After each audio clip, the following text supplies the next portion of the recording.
You're welcome. And is it Olivier? Oh, yeah, you got it Olivia. the first time. Look at that. Most people don't.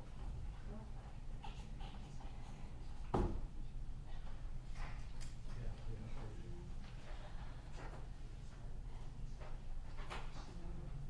heard it.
What does that mean? Not much I can do right now, but I'm thinking through these issues.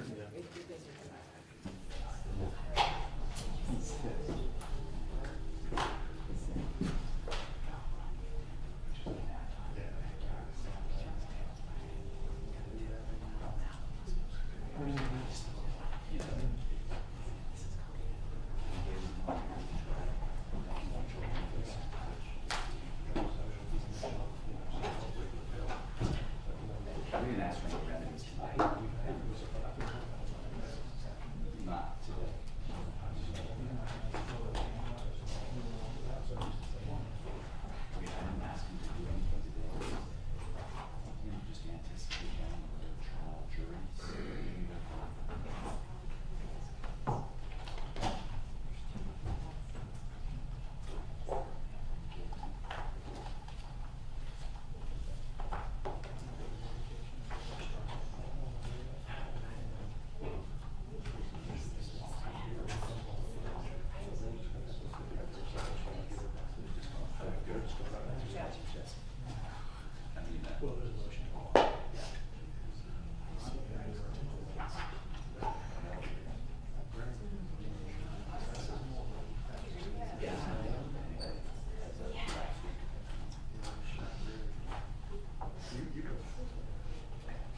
Superior Court of County Session, Honorable Judge Timothy Walmsley presiding. Please be seated.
We're on in the state of Georgia versus Travis McMichael, Greg McMichael, and William Roddy Bryant, case number CR 2000433. The court issued ultimately an amended notice of hearing for today's date and tomorrow's date, the idea being to set aside 2 days, just in case we needed 2 days. I'm not suggesting everybody fill all of that, but just in case we needed 2 days to hear matters. The notice of hearing set forth 12 matters the court intended to hear today. There are a couple other motions that are out there, which we can touch on at some point during the proceedings, just to see whether or not we need to have evidentiary hearings on those matters, or whether they can be addressed pre-trial. When I say that, there is a trial notice that the court has issued to begin jury selection October 18th, and there may be some time to hear some matters, obviously, that once jury selection has been completed and before the trial of the case. A couple matters before we get started. First, with microphones. What I've been told here in Glenn County is the gooseneck mics go into the system. There are not gooseneck mics over on council table to my right. I can probably hear you. There is a mic that goes into the system at the podium that you can use. Let's just sort of start working through it and see whether or not that is or is not an issue. If anybody has a problem hearing somebody that's not on the mic, please let me know. We'll just go ahead and get that addressed. Also, I just want to make sure with cell phones, it's my understanding the policy here in Glenn County is that if you have a cell phone, you can't take it out in the courtroom. I'm going to have everybody in the courtroom adhere to that policy. Before we get into the actual motions themselves, let me just go ahead and get announcements. Anything preliminary from the state? Nothing from the state, Your Honor. From Travis? No, Your Honor, just looking for some direction of where you want to begin. And if we can help inform you a little bit about what we're doing today, then we're happy to do that. Yeah. From Gregory, take it away. No issues preliminarily, except as if you were to do what Mr. Sheffield suggested, we have some matters that we've already agreed upon, and that may help you understand what's going to be litigated today. Thank you. I think it would be helpful to kind of have like a calendar call for motions this morning to figure out the exact order we're going in and make announcements. Yep. So I have, I've got 12 matters on the notice of hearing. One of them, I understand, has been withdrawn, and let's just go ahead and address that right out. There was a immunity motion filed by Mr. Bryan that was withdrawn on May 5th, formally through a notice to the court, so that matter's not before the court. That's correct. So the remaining items I have then are the 11 on the notice of hearing. If some matters have been resolved, let's go ahead and get that on the record and then order what remains. So, Your Honor, number 2, motion to adopt co-defendants' objections. The state filed a very nice response and it persuaded me, so we're withdrawing that motion. Your Honor, with respect to... hold on just a second. So that is the motion to adopt co-defendants' objections filed December 30th. That has been withdrawn. And that's withdrawn on behalf of both Travis McMichael and Greg McMichael. That's correct, Your Honor.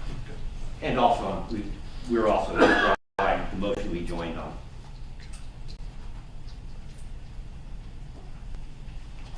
All right.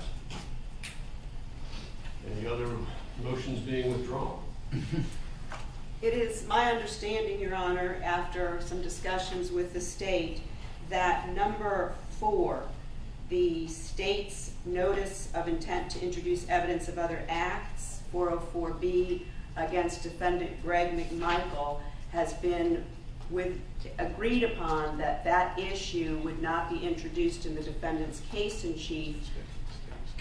Oh, excuse me, I misspoke. That information the state would not intend to introduce in their case in chief. However, we have been told that in the event that the state believes the defendant has opened the door, and we can clarify that later on in perhaps some stipulations about what that would look like, then the state would be asking for a 404B hearing at that point with respect to possibilities of it not being a 404, but instead being impeachment. And so, and I wanted to make clear to the court, I am not stipulating to the authenticity or the foundation of the Facebook the number 1 and number 2 404B acts that the state has noted against Greg McMichael, there are, it's my position, there are some significant issues with respect to that, but those don't need to be heard today because this may never come to fruition. While I appreciate Ms. Hoag speaking for me, I was actually going to address the court because I do need to address the court on that issue fully. And if the court would like me to do that now, I'd be more than happy to.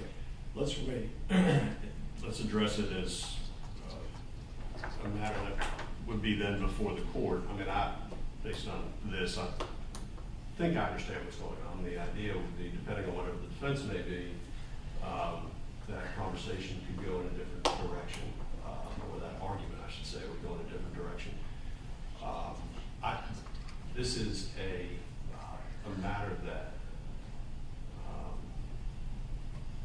I would either, for today, if I could get a stipulation between the parties, great. If not, I'd like to get a little bit more information on where we're going and how it's going to go, because once we get into the trial of this matter, I would prefer not to stop and to address this issue.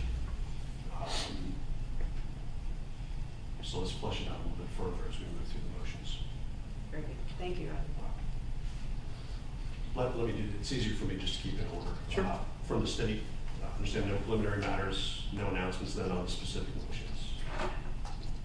No, Your Honor, just that I want to let the court know we do have Mr. John Fowler from the Attorney General's office here to address the disqualification issue and also the motion to strike the appointment issue, which I'm assuming the court may want to take up first based on the nature of those motions. And so we wanted to let you know that. We also filed 2 motions to quash Defendant Bryan's subpoenas for both Mr. Jesse Evans and for DA pro tempore Flynn Brody.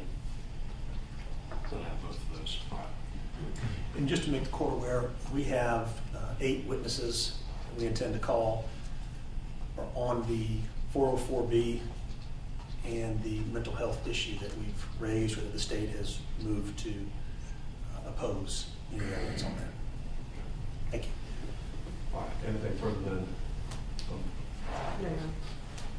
Your Honor, the number 1 motion is the Omnibus motion, which technically addresses the statements of the defendant. Frankly, Ms. Burton, we had planned for her to handle that. Also, looking over the pleadings, I think one can argue the notice issues, but I believe, and I'm not sure where the state stands, that the admissibility of Mr. Bryan's statements to the GBI as opposed to the Wayne County Police Department, those are probably better addressed closer to trial.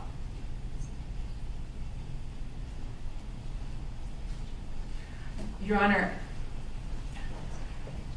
having spoken with Mr. Goff yesterday, I brought to his attention that he had failed to particularize any sort of Jackson-Denno motion, and I pointed out that there were no custodial statements. Everyone went home after they spoke with the police department.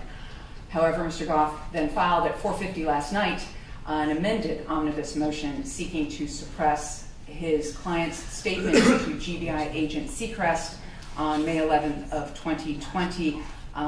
Mr. Bryan was not in custody, and Mr. Goff accompanied him to that particular interview. At this time, the state could go forward tomorrow with Agent Seacrest if you so wish to hear this motion. The state's response, of course, is that it's untimely. Any sort of motion to suppress had to have been filed by December 30th per your scheduling order, but we understand that you may still wish to hear it. Of course, we only got notice of it yesterday. We leave it to the discretion of the court whether to hear it tomorrow and or near to trial. And I understand your concerns. We would be ready to address. I will be ready if directed. We can do it tomorrow if the court prefers. But to be fair, we filed a motion at the beginning of this case. I don't recall the state filing a response to it concerning the circumstances under which those statements were made.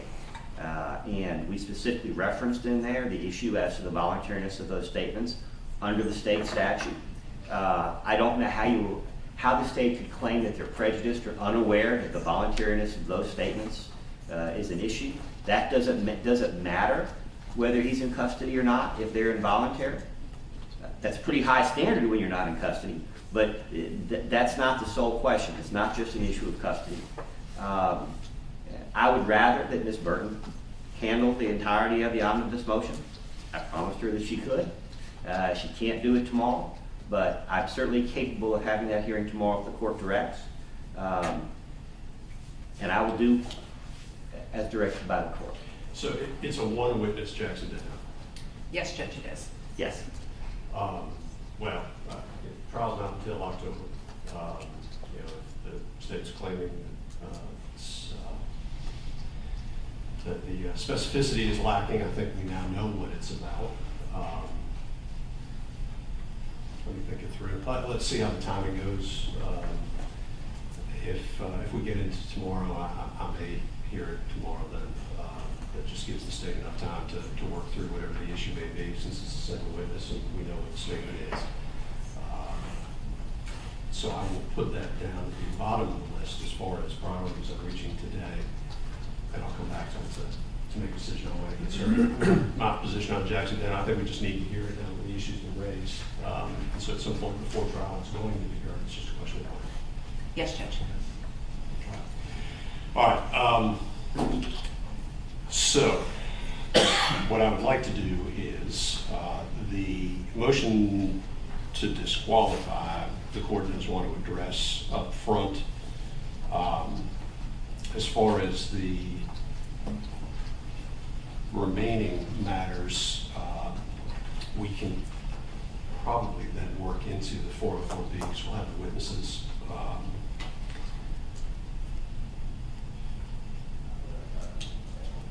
And then get into the state's notice, and then just start working through some of these other matters. Unless anybody has another proposal, that's how the court intends to proceed. Sounds great, Your Honor. All right. All right. First matter up then, I have, it's number 9 on the amended notice of hearing. The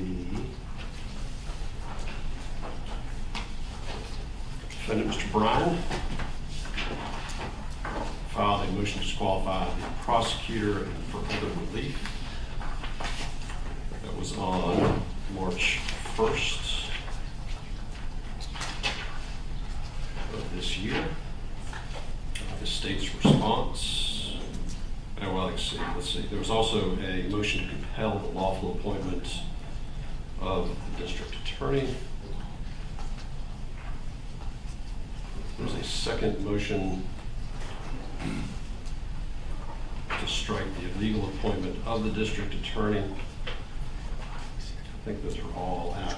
Just name all those because they strike me as all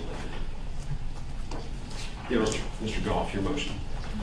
Your Honor, with respect to the motion, the second motion to strike the legal appointment, the first motion the court's already ruled on.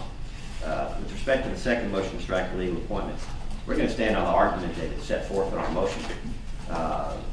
The legal issues we have addressed to this court before, for the most part, and the court has already entered a ruling. I think the court was incorrect, and we certainly can address that if the court wants that. But I'm prepared to stand on the motion that is filed. That's fine, Your Honor. The state will also stand on its response, once again, specifically citing to State v. Mantooth, 337, Georgia Appeals, 698, 2016 case, that of course holds that a criminal defendant has no standing to object to a prosecuting attorney's voluntary recusal and or the AG's appointment of a substitute district attorney pro tempore. And so we ask that you deny his motion. Thank you. I've got the motion to compel the lawful appointment of another district attorney. Your Honor, I believe that was done. So, well, an appointment was done. We challenged that appointment, but we made the original motion. The court notified the Attorney General. An appointment was made. That's subject to the second motion to strike. I don't think there's anything to be heard on it. Your Honor, that's correct. The state filed on February 5th, 2021. It is part of the record, the notice of appointment. At that time, it provided the Georgia Department of the Georgia Department of Law's administrative order by the Attorney General appointing District Attorney Pro Tempore Flynn Brody of the Cobb County District Attorney's Office. In addition, the state provided notice that Assistant District Attorney Pro Tempores would be, at that time, Mr. Jesse Evans, myself, Linda Dunikoski, and Mr. Norman Barnett. At this time, we also make the announcement to the court that Ms. Larissa Oliveri, who is seated next to me, is also an Assistant District Attorney Pro Tempore in this case. Thank you. And just so we track all this, the court had issued sua sponte an order after the motion had been filed directing appointment, and that's part of the record. All right, and that leaves on this issue the first motion to disqualify the prosecutor and 4 other religions. Well, before we get to the substance of that motion, there are multiple Brady requests and 2 motions to quash subpoenas in the case. I think it would be helpful to address those before we started presenting the evidence. But obviously, the court has to make that determination. Let's go ahead and address those. I'll call them preliminary matters, but let's go ahead and address the motions to quash and evidentiary issues associated with this motion. Yes, Judge. And would you prefer I stand in my place or stand at the podium? Wherever you're most comfortable. All right, as long as the court can hear me. First off, Mr. Goff served Mr. Jesse Evans with a subpoena to come and testify. This was in regard to 2 issues, both of which do not qualify prima facie, on their face, for a reason to disqualify the Cobb County District Attorney's Office from this particular case. He, prior to his resignation, which took place April 26th, he is still employed by our office, giving us notice, and his last day will be May 28th of this year. However, having resigned, I then was appointed to be lead counsel. Having been former lead counsel, it's inappropriate, number 1, to put him on the stand in an effort to disqualify the very office that he was working for. In addition, the 2 issues are communication and or contact that he had with Greg McMichael 5 years ago during the Justin Ross Harris hot car death that took place here due to the change in venue out of Cobb County, and the statements he made to a magistrate judge who wanted to know in Cobb County, how is it that we were able to convene a grand jury down here in Glen in order to indict this case, but we're not doing the same procedure up in Cobb County. Mr. Evans, in that transcript, but the state has no problem having the court look at that transcript. Mr. Evans said what he said in a transcript, gave an explanation, and it's based on the Supreme Court of Georgia's guidance on convening grand juries that were issued. So at this time, the state wishes for you to quash the motion or quash the subpoena for Mr. Evans to come in here and testify in an effort to have him explain the inner workings of the district attorney's office's decision to get this particular case indicted during the COVID pandemic per the direction of the Supreme Court of Georgia, and also to have him come in and explain the contact he may or may not have, that he may or may not remember from over 5 years ago during a trial down here in Glen. Thank you, Your Honor. And that's with regard to Mr. Evans. Mr. Goff on that issue. Your Honor, I'm going to start by the allegation is made in the motion, although kindly not repeated today, that the defense and defense counsel has been unprofessional in filing this motion. The implication being that there's no good faith basis for pursuing it. And I think it's appropriate to point out that this is not a fishing expedition. It is a motion based on articulable grounds. Particularly in this case, prejudicial comments were spread literally around the world, practically boasting of the improper influence of people associated with the victims in this case over the prosecution of this matter. That is not to say those statements are true. But when those statements are put out there, it raises questions as to the appearance of impropriety, and it's my duty as defense counsel for Mr. Bryan to explore those. More particularly, we have had statements put out there urging potential jurors to ignore the citizen arrest law because it is unjust. Statements about getting quote unquote justice by quote unquote any means necessary. At this point, Your Honor, I'm sorry, I'm going to object. None of this, I don't know what Mr. Goff is talking about at this point. This first motion to disqualify the prosecutor for other relief cites to absolutely nothing that he's talking about, and by the way, what he's talking about is well beyond the control of the state of Georgia. It doesn't matter. The question is not whether the actions of independent third parties are beyond the control of the state of Georgia. The question is whether the public statements and actions of independent third parties have reasonably created the appearance of impropriety in the Cobb County District Attorney's Office, and either the past or the present DA. And hang it, we're focused on the present DA right now. But my point, Your Honor, is when the state comes in and says this is a mere fishing expedition, that there's nothing to be concerned about, I think the court has to look at that in the context of other people have pretty much told the world that they're controlling who prosecutes this case. And that alone, even though the state has no control over it, requires that I pursue that motion, and I do so in good faith. And I think that Your Honor, who is the impartial arbiter in this case, I think Your Honor has a duty to explore sua sponte whether there's any appearance of impropriety in this matter.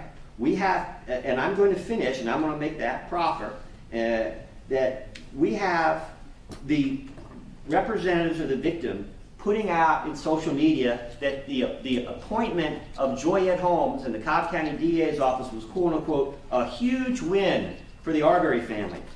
Another person associated with that boasting about spending $500,000 to have these men quote unquote held accountable, boasting that they quote unquote devised a strategy to get these men. Now, you combine those facts, which I don't think the state disputes, they just dispute that they have control over them, okay? But you combine that with the allegations in the motion, which are talking about a campaign website specifically attacking the prior district attorney and her office for having a conflict in this case, and for making other statements about this case, and at the same time openly campaigning for the current president, I think the current president of the United States, Joseph Biden, and Kamala Harris, and the entire ticket, all these just outrageously partisan statements, and interspersing my client's case in the middle of all of it. Now, why do we need Brady responses? Why do we need testimony? Because the state has stonewalled this entire time, and what we find on social media doesn't mean it's all that's there. What videos and other statements that we find, I would respectfully submit, we believe we found the tip of the iceberg. That there's all kinds of stuff going on in Cobb County that we have no way of verifying on our own. All kinds of things are happening up at the Capitol. The only way that we can get to that information, and I think the information that's out there certainly provides a good faith basis for doing so. The only way to access that information is to require the district attorney's office to produce the evidence that is within their control, within the meaning of Brady v. Maryland, and putting up the only people that actually are likely to have that knowledge. I mean, let's be clear.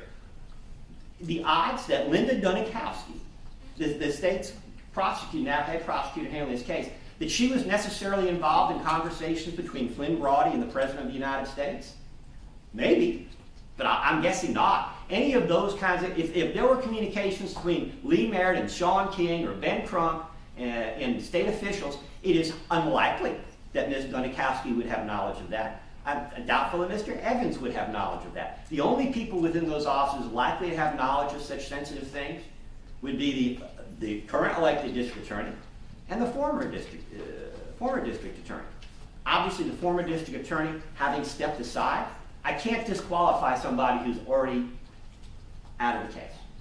But still, the state has an obligation not to simply say, well, you found a website, you found a town hall video, you found a bunch of social media posts that are boss made, but that doesn't provide any reason to question what's been going on here, and we don't have to disclose information that we have possession or custody of control over that would suggest that our office hasn't developed an interest in this case.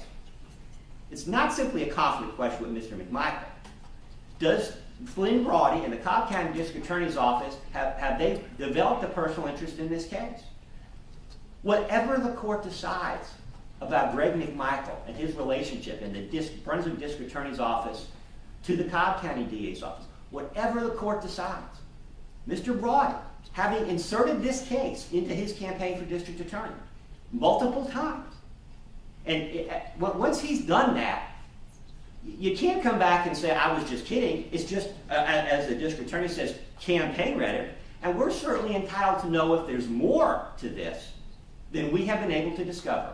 And that's what the Brady request is for. It's one thing to say that they don't have the information, that it's beyond their control. It's a different matter to say it doesn't exist, and it's still a third, entirely different matter to say it's not relevant. And if there's any question, as I've stated in my motion, I think the appropriate thing to do would be for the state to submit all of the information that's subject to that they have possession, custody, or control over access to, including the privately maintained emails, phone calls, etc. All of that information can be submitted to this court in camera, and then this court can make an in-camera inspection of all that information and decide what we're entitled to under Brady v. Maryland, because ultimately, that is the remedy. It's for the court to conduct the inspection. And that's a way of addressing this in this case. I'm not trying to embarrass Flynn Brody or Joyette Holmes or Jesse Evans or anybody else. I'm just doing my job for my client. If the court reviews the information we've requested and the court says that there's nothing there, it'll be placed under seal in the file and it can be addressed on appeal.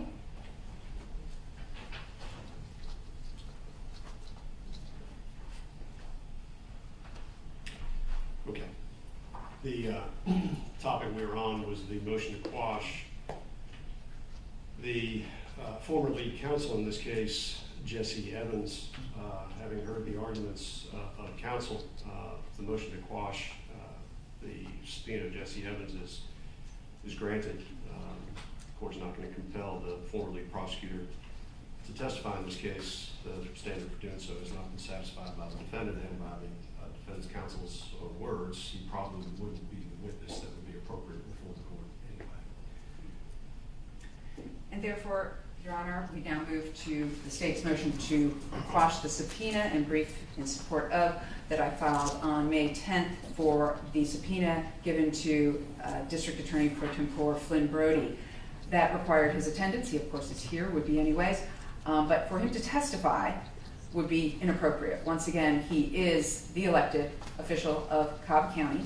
He is the manager of this prosecution and this prosecution team. And for him to have to testify or bring with him the defendant's request for all electronic communication from 2011 to present, if any, between defendant Brian's co-defendant, Greg McMichael, and anyone within the Cobb County District Attorney's Office is incredibly burdensome in this matter. Right now, the people who probably or may have had any electronic communication with Greg McMichael have left the Cobb County District Attorney's Office. We have no access, meaning the prosecution team, to their closed email accounts. It would take the Cobb County IT department to see if they could even get this information, and I don't even know what kind of search they would be able to do to discover this. I will state in my place that I am the appellate attorney on the Justin Ross Harris case, and thus, having reviewed the file, found no communications in that particular file between anyone at the Cobb County District Attorney's Office and Greg McMichael. Therefore, to have Mr. Brody, who was not the DA during that period of time, having been elected last November and taken office this January 2021, to testify to matters he has no knowledge of, or to bring into court matters that he has no knowledge of, and by the way, is incapable of bringing or presenting at this time, we ask that you quash that subpoena for the Greg McMichael communications, as it is burdensome. In addition, once again, the defense has failed to breach the threshold of anything that would disqualify Flynn Brody from being the District Attorney Pro Tempore due to any campaign rhetoric that may or may not have been on his website. The two things Defendant Bryan cites to, are a post that is obviously erroneous on his website, saying that Joyette Holmes had a relationship with Greg McMichael. Obviously, it was Jesse Evans who had a minor business relationship with Greg McMichael 5 years ago during the Justin Ross Harris case. So while it was on a web page, it was erroneous. That does not breach any sort of threshold for disqualification due to an interest in this case. Therefore, to put Mr. Brody on the stand to ask him about his campaign and everything that he did, because of course politicians advocate, I should be the better candidate, I'm the better DA, they are of course going to attack their opponent by pointing out how they're a better candidate. We also have a YouTube video that of course is not in possession of the district attorney's office, and therefore, given that those are the only things Mr. Bryan has proposed, the state will stay in its place. We understand our Brady obligations. We understand them fully. If there was a reason for us to be disqualified, we would go ahead and provide that to the court and to Mr. Bryan. At this time, there's no reason to disqualify Flynn Brody or the Cobb County District Attorney's Office as the District Attorney Pro Tempore, and Mr. Bryan has not even breached the threshold or made a prima facie case with any of this that would call for disqualification. Therefore, we ask for you to quash the subpoena. Thank you. Your Honor, I assume their motion to quash the subpoena encompasses the subpoena duces tecum issued to Mr. Brody. Sounds like that's what she was arguing. I think so. Your Honor, we're entitled to have any information that would reasonably call into question whether the Cobb County District Attorney's Office should be handling this case. If there's any question as to whether he has developed, Mr. Brody has developed a personal interest in this case, whether when he was a candidate or subsequently, it is appropriate. It's also appropriate to inquire as to whether there's any basis to believe that there's a relationship between the Cobb County District Attorney's Office and Mr. McMichael, directly or indirectly through the Brunswick District Attorney's Office. Now, I understand the difficulty of the state responding to the multiple Brady requests and to this subpoena, but let's be clear. These requests have been filed from the outset of this case. The state has had ample time to address these issues. Now, the state wants to present this as it's only a matter of Greg McMichael. Greg McMichael is related to a lot of other people in the Brunswick DA's office that have ties to the Cobb County DA's office. They're referenced in the exhibits that will be tendered, including another assistant from the office that they hired in the sex crimes division. And around the same time, suddenly Mr. Bryan was being, or allegations thrown about that he somehow was being investigated for sex crimes. Maybe it's just a coincidence. I don't know. But the only way that we can really get to the bottom of it is for them to comply with the Brady motions in the manner I previously discussed with respect to the previous motion, or in response to the subpoena. I would note, Your Honor, they're presenting this as if it's just one case, and it's not. The Brunswick District Attorney's Office was involved with the Cobb County District Attorney's Office in the prosecution of DeMarquise Elkins, a Brunswick case that was transferred to Marietta for Cobb County. I know that because I was lead counsel in that case as circuit public defender. And I know that Mr. McMichael was involved in the case. And I'm almost certain that he was issued a Cobb County District Attorney's Office identification badge at that time. For all we know, that identification badge is still valid as we speak here today. And I don't doubt that Ms. Dunikowski may be unaware of it, but the state is the state. Any knowledge of anybody in their office is attributable to them. And to say that just because someone left the office, that there's no longer any connections, it's wrong, Your Honor. They can claim that there's no appearance of impropriety, but Your Honor has a duty to uphold the integrity of this process.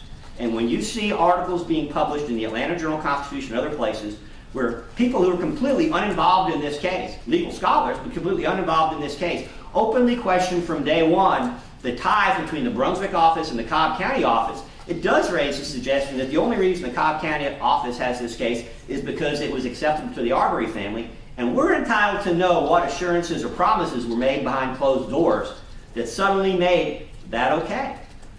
They need to respond to the Brady motions. They need to respond to the subpoena ducis tecum.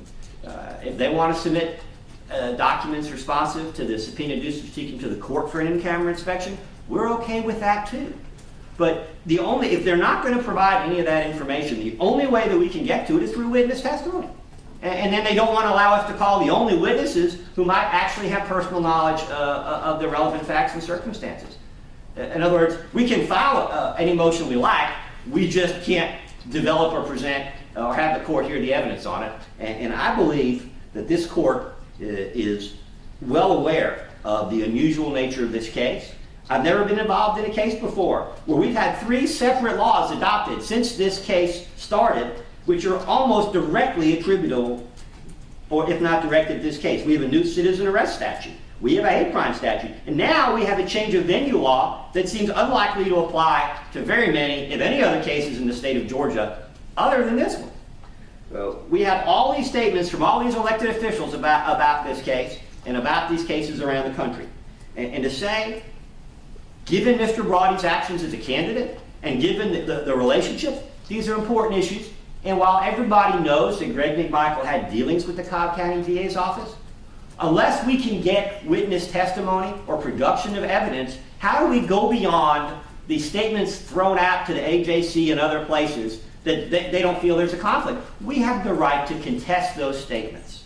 And that's what we're asking the court to allow us to do today. And if we can't present witness testimony from the only people associated with the prosecution who are likely to have that evidence, then we're going to go proceed with this motion with one hand tied behind our backs. And that's not due process. Mr. Goff, the way this motion has been presented to the court today, the court does have concerns that this just is, in fact, the hearing today would simply be used as a discovery. That this is just looking for information. I was trying to track the variety of different connections that you were trying to make in the case. I'm granting in part and denying in part the motion to quash. It is all granted except within 10 days of today's date, the state is to provide to the court in camera any correspondence between the Cobb County District Attorney's Office and Gregory McMichael. That is a starting point for the court. Depending on what is produced, I may ask that additional information be provided by the parties, but that's what I want to say. The balance of the motion is granted. Yes, Your Honor, thank you. On arguments with respect to the motion itself, beyond what I've already heard, is there any additional argument then from the defense to your motion? Technically, Your Honor, we would need to present our evidence. There's not a lot of surprise in that. But technically, I don't know that we have made the exhibits part of the record. We're going to tender at this time exhibits 1, 2, and 3, and 4. Your Honor, exhibit 1. Let's be very clear. I've been requested to make sure that we're very clear about how we're going to be marking and identifying exhibits. So let's go ahead and identify them clearly on the record, how you mark them and what they are. Your Honor, a composite exhibit 1 are media articles about this case that involve the conflict issue with the district attorney. I think both of us plan to present those, but I've certainly prepared. That's exhibits 1A through 1F, and I don't believe there's any opposition to that. There's no objection from the state. Admitted. All right. Your Honor, exhibit 2 is the transcript of the Cobb County Magistrate Court hearing where Mr. Evans called in and explained how this case down here got moved so quickly when the cases in Cobb County were not. That's exhibit 2. Are we just calling all defense exhibits by exhibits, or this, that's what I'm asking. This is Brian exhibit 1, Brian exhibit 2. That's fine. 3, and I'm going to ask the remaining defendants, Gregory McMichael 1, Travis McMichael 1, States 1. Yeah, we do have some joint motions with joint exhibits, so we'll name them I appropriately. just want it just as clear as we can so we have the records. No objection to Brian Exhibit 2. Your Honor, we are tendering Brian Exhibit 3, which are social media posts made by Flynn Brody, mostly while he was a candidate for district attorney. That is a composite exhibit 3A through 3N. 3N is a screenshot of the virtual town hall video I'll discuss in a second, but we're tendering 3A, and I believe the state has an objection to that. Yes, Your Honor, the state would object on relevancy grounds to all of this. These are just literally screenshots of social media by Flynn Brody and have absolutely no relevance to this case. Most of them appear to just attempt to ensure that everyone knows he's a Democrat and that he basically advocated voting, and he advocated voting for President Biden. And that is all that is here, with the exception of, I believe, 2 posts that point the person looking at it to additional outside stories, such as 11 Alive, about this particular case. But that's all that's here. And that is Defendant Brian's 3L on February 22nd of this year at 9:45 p.m. Mr. Brody posted about an 11 Alive news story about this case, just directing people to take a look at it. In addition, on May 9th of 2020, at the time he was a candidate, Mr. Brody posted to a Top Buzz article from Savannah, Georgia, that referenced this case. And that is all that's in here that is referencing this case in any manner whatsoever. So we would, we ask you to not allow this in. We object to it based on relevancy. Those 3 exhibits are tendered, and Exhibit 4 is a screenshot from the web page of Mr. Brody. I think the state is not disputing that the statements that are reflected in there were posted on the web page, but I shouldn't speak for Ms. Donikowski. Thank you. With regard to Brian, defense exhibit number 4, the state does not object. 3 and 4 are in. Your Honor, we would ask that any exhibit that, of course, not admitted, made a part of the record as our proper for purposes of appellate review. Your Honor, may I continue? Yes. Your Honor, Exhibit 5 would be the town hall YouTube video. The problem is that neither of us can download it. I think it would make sense for the court to review it. How do I do that if it's not part of the record? Well, you see, and hence my problem with Mr. Brody not being allowed to testify, because I can simply ask Mr. Brody if he made the statements that are referenced in the motion, or the state can stipulate that he made the statements referenced in the motion. But without that, I have to have his testimony. So, I'm not trying to be difficult, but we would ask the court to consider it. Composite 6 is Gregory McMichael documentation. Let me address on the record, since 5 doesn't seem to exist, that it's not. Thank you, Your Honor. And Composite Exhibit 6 doesn't exist yet. It's going to be subject to whatever documents we receive pursuant to the court's ruling on the subpoena, on the motion to quash, and the various motions. What is 6? Greg McMichael documentation. Any documentation of contacts, communications dealing between their office and Greg McMichael. Okay. The court's granted in part and denied most. But the tender of the documents is premature, so. Well, that's correct. I'm asking the court to leave the record open so that we can do that when we receive the information from the state. Well, let's do it this way.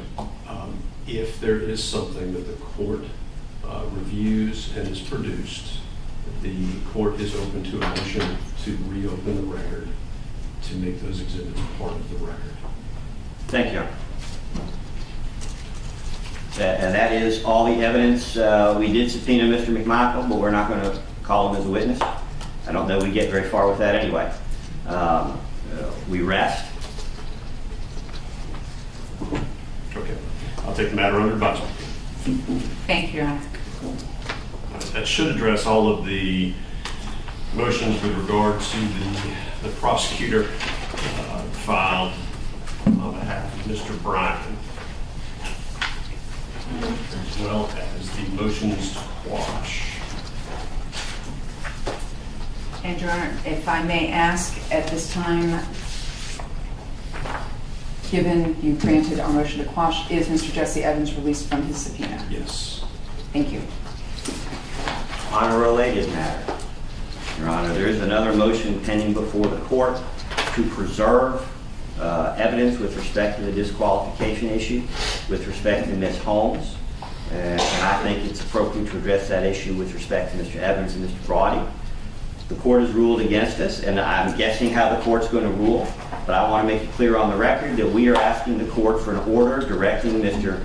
Flynn Brody and Ms. Joyette Holmes and Mr. Jesse Evans not to destroy any personal emails, personal texts, or other quote-unquote personal as opposed to business communications with respect to the Arbery case, specifically with respect to any issue with respect to disqualification.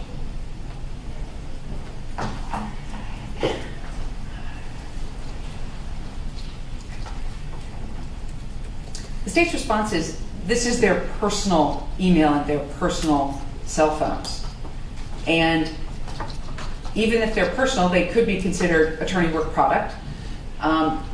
In addition, to ask us to respect our Brady obligations, we understand our Brady obligations, and we will go ahead and do what we're supposed to do. But this motion is not one that is on your list today and untimely, and no one is going to destroy any sort of Brady material, Your Honor, in this case.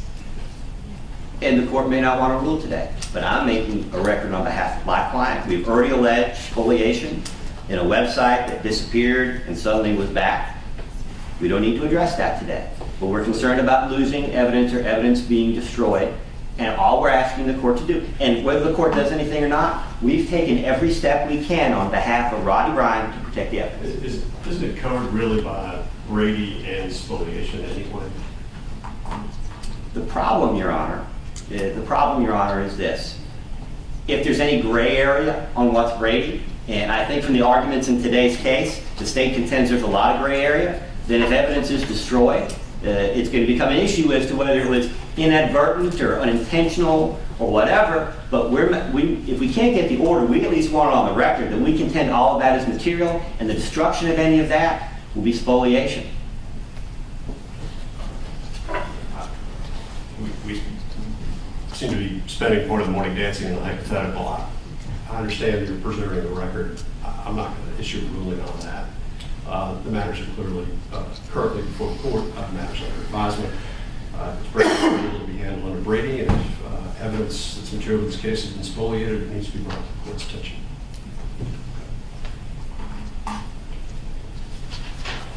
All right. The next matter that the court indicated we would get to is the motion that's filed.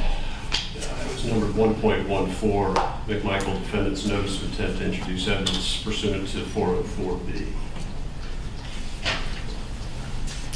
All right, let's go ahead and address that. I think it was signed by all four counsel for the defendants. So, Mr. Sheffield, are you taking the lead on this? That's correct, Your Honor. Okay. Your motion. Judge, to begin on this issue, I think it would be helpful to the court to give some context and to maybe lay some framework for the court to think about this. The state has already filed their response, and I trust that the court has read the state's response. Really, the issue before the court on 404B is a three-part test that begins with relevance, 401, and then moves into 403, a balancing test about probative versus it being substantially outweighed by prejudice, and then the proof in the case that we need to make to satisfy the court that these are things that have actually happened. Would the court allow me to give a brief opening about the evidence that we're going to present, just to give it some context? That's fine. Okay.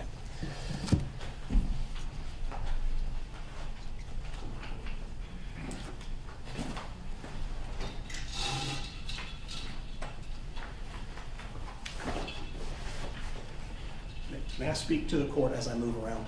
Yeah. Okay. If anybody has a problem hearing, again, just let me know. Again, I understand that the goosenecks go actually in the speakers.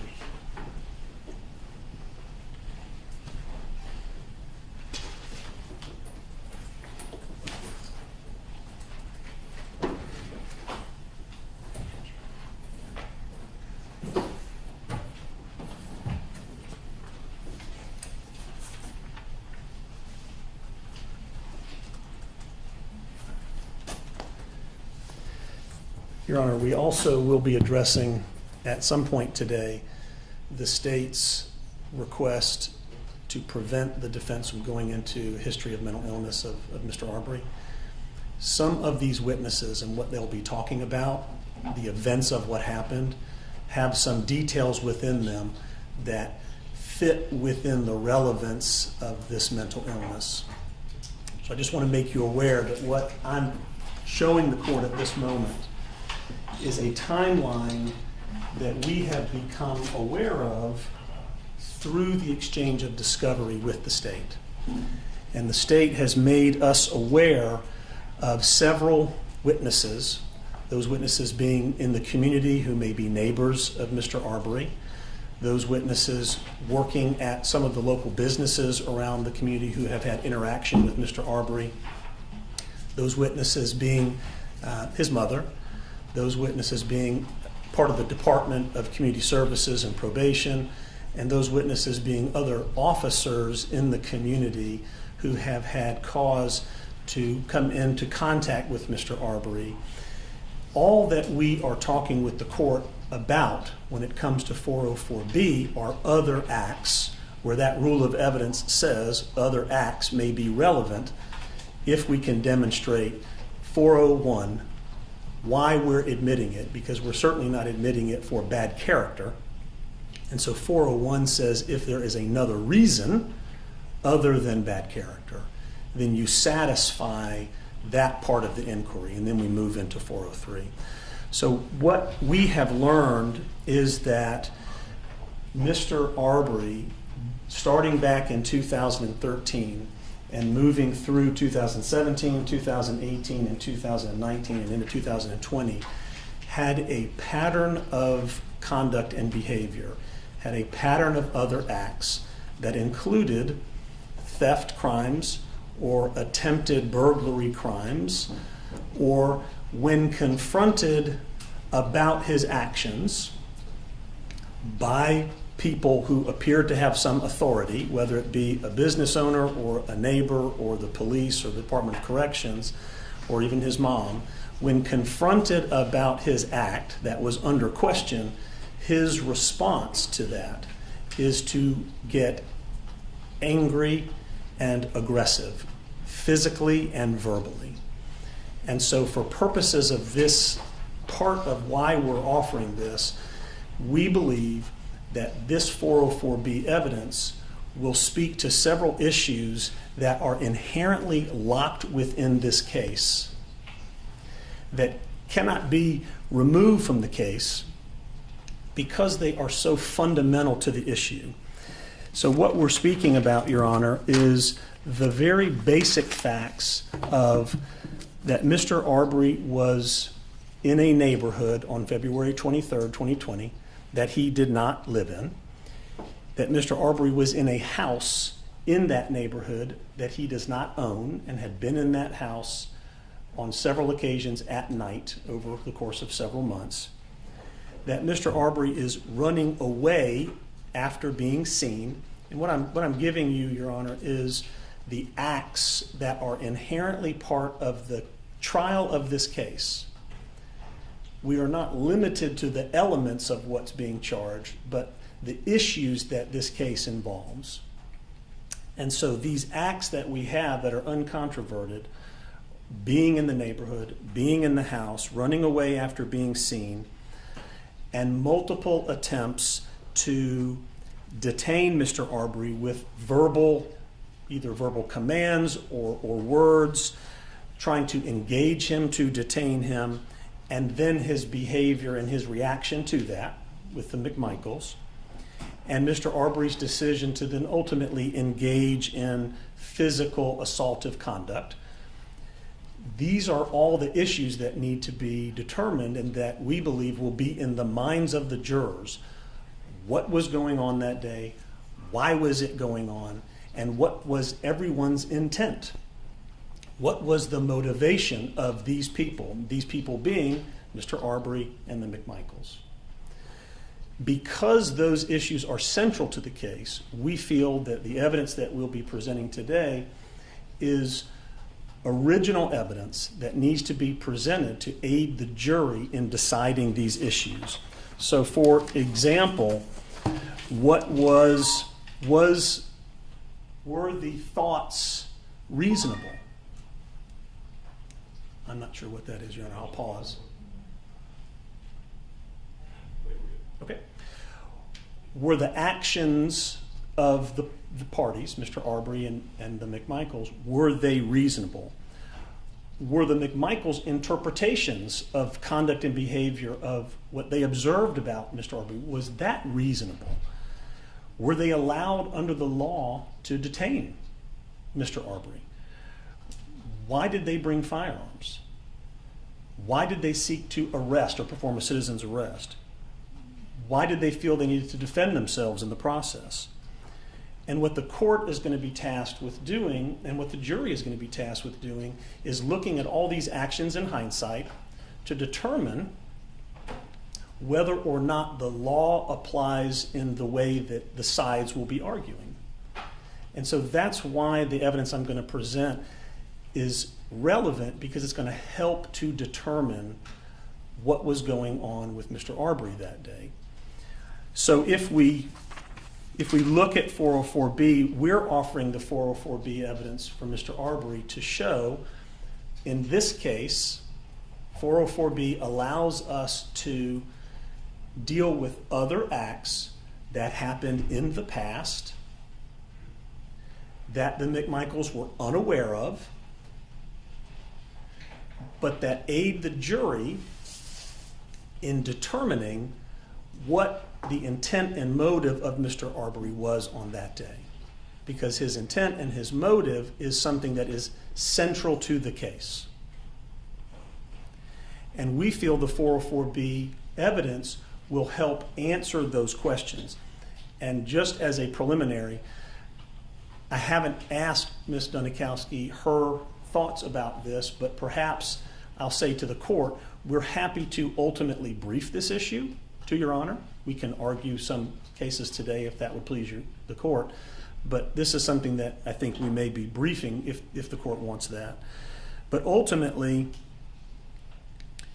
the law says, as we see it many times in 404B evidence against a defendant, where they bring in the past acts to show the intent or the motive or the plan or the scheme of the defendant when on trial, none of which the witnesses in the case know about, none of which the alleged victims in those cases know about, but it's brought in to inform the jury so that the jury can determine the issues that are central in the case.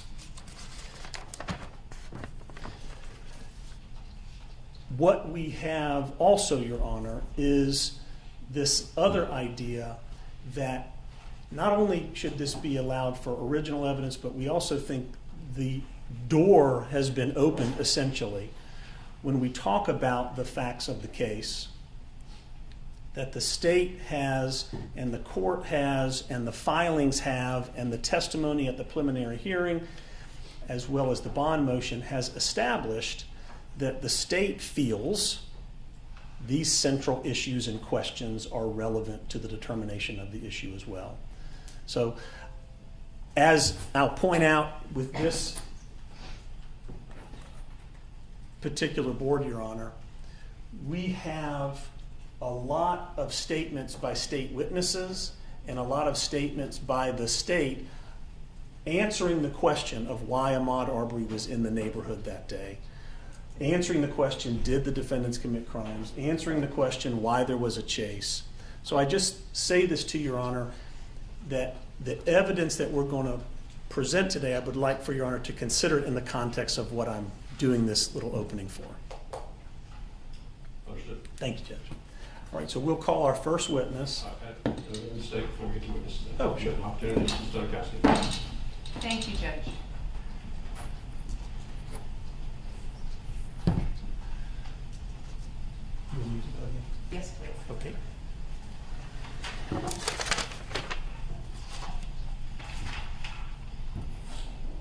feel free to leave that up there. The state has not seen either of these exhibits, so I am going to take a moment to look at them. I wasn't given the opportunity to review these at any point in time, nor were they served on the state. And Your Honor, just to respond, we're not admitting these in the record. No. So just from this point forward, though, if anyone's going to use anything in the courtroom, let's make sure at least before the proceeding starts, it doesn't necessarily need to be produced in discovery. Sure. If it's going to be used at a hearing, make sure the other side's seen it so that we don't have any moments of wasted time. Very good.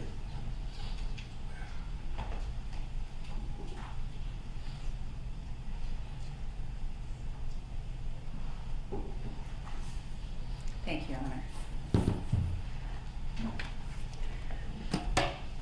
Based solely on the defendant's opening statement, they have failed to meet any threshold requirement for 404B evidence at all.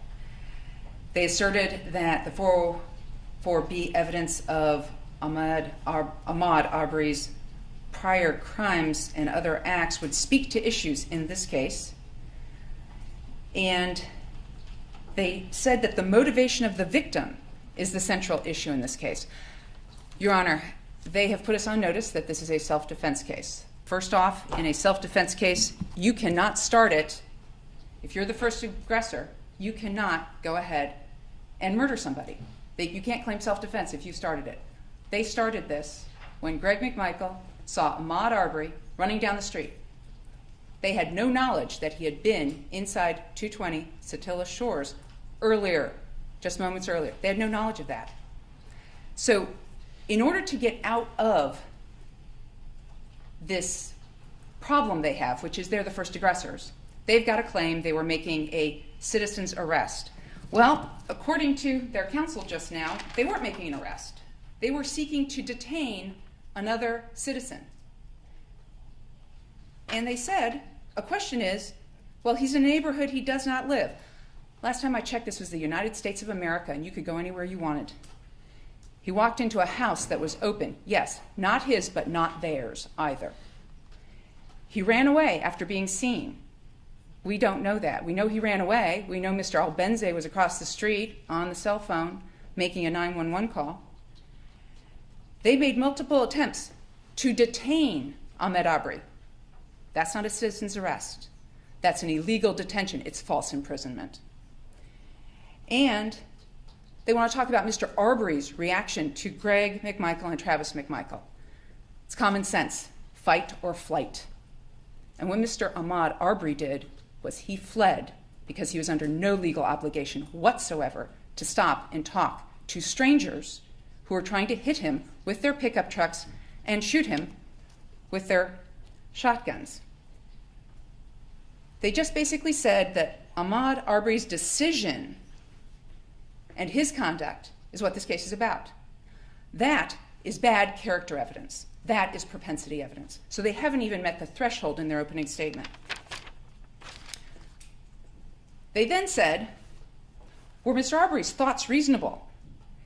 It doesn't matter what Mr. Arbery was thinking whatsoever. Were his actions reasonable? It doesn't matter what his actions were. He was running away from these men. The defendant's interpretation of his actions, well, if they want to take the stand and talk about that, they're entitled to. They did talk about it in their statements. Once again, defense counsel just said they were trying to detain Mr. Arbery. The question of why they brought firearms has nothing to do whatsoever with any of this. They didn't know Mr. Arbery. They made a choice to go get their firearms. But Greg McMichael also made the choice not to bother to bring his cell phone. What did they feel in order to need to defend themselves? That's nothing to do with Mr. Arbery whatsoever. Their baseline is that the jury is entitled, for some reason, to determine what was going on with the victim. Not at all, not relevant. What's going on with the victim has absolutely nothing to do with the fact that he was running down a public street in the United States of America when two people decided to get guns and try and hit him with their pickup trucks, joined by Mr. Bryan, who then actually hit him with the pickup truck. They then cornered him like a rat, according to their statements, held him. So how is his prior acts that they knew nothing about relevant to any issue in this case? Because if this is a self-defense case, it's the reasonableness of their actions. If they're the first aggressors, they have a problem. So now it's, well, was it reasonable for us to do a citizen's arrest? They weren't making a citizen's arrest. According to their own counsel, they were seeking to detain, falsely imprison, another American unlawfully. The jury does not need any of this in order to answer any of these questions. And to claim that the state feels something, I appreciate all the defense attorneys speaking for me today, but no, the state does not feel that these are essential questions. The state is going to put up its case. The state is going to prove him guilty beyond a reasonable doubt, and none of these 404B other acts by Mr. Ahmaud Arbery are relevant to that. Thank you. All right. Mr. Sheffield, your evidence. Yes, thank you. We call Chief Rod Ellington. Dallas, excuse me.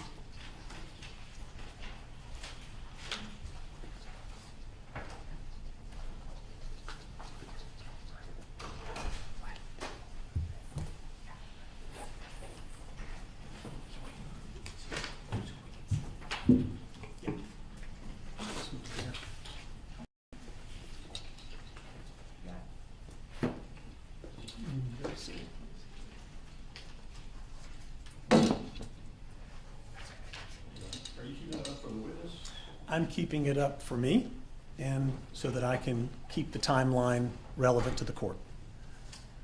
State would object. What's the objection? Well, your witness is looking at your board to track whatever's going on. So I don't have any problem with you referring to it if you just turn away from the witness. So I know that the witness isn't testifying anything to me. Sure. You just want me to take it down?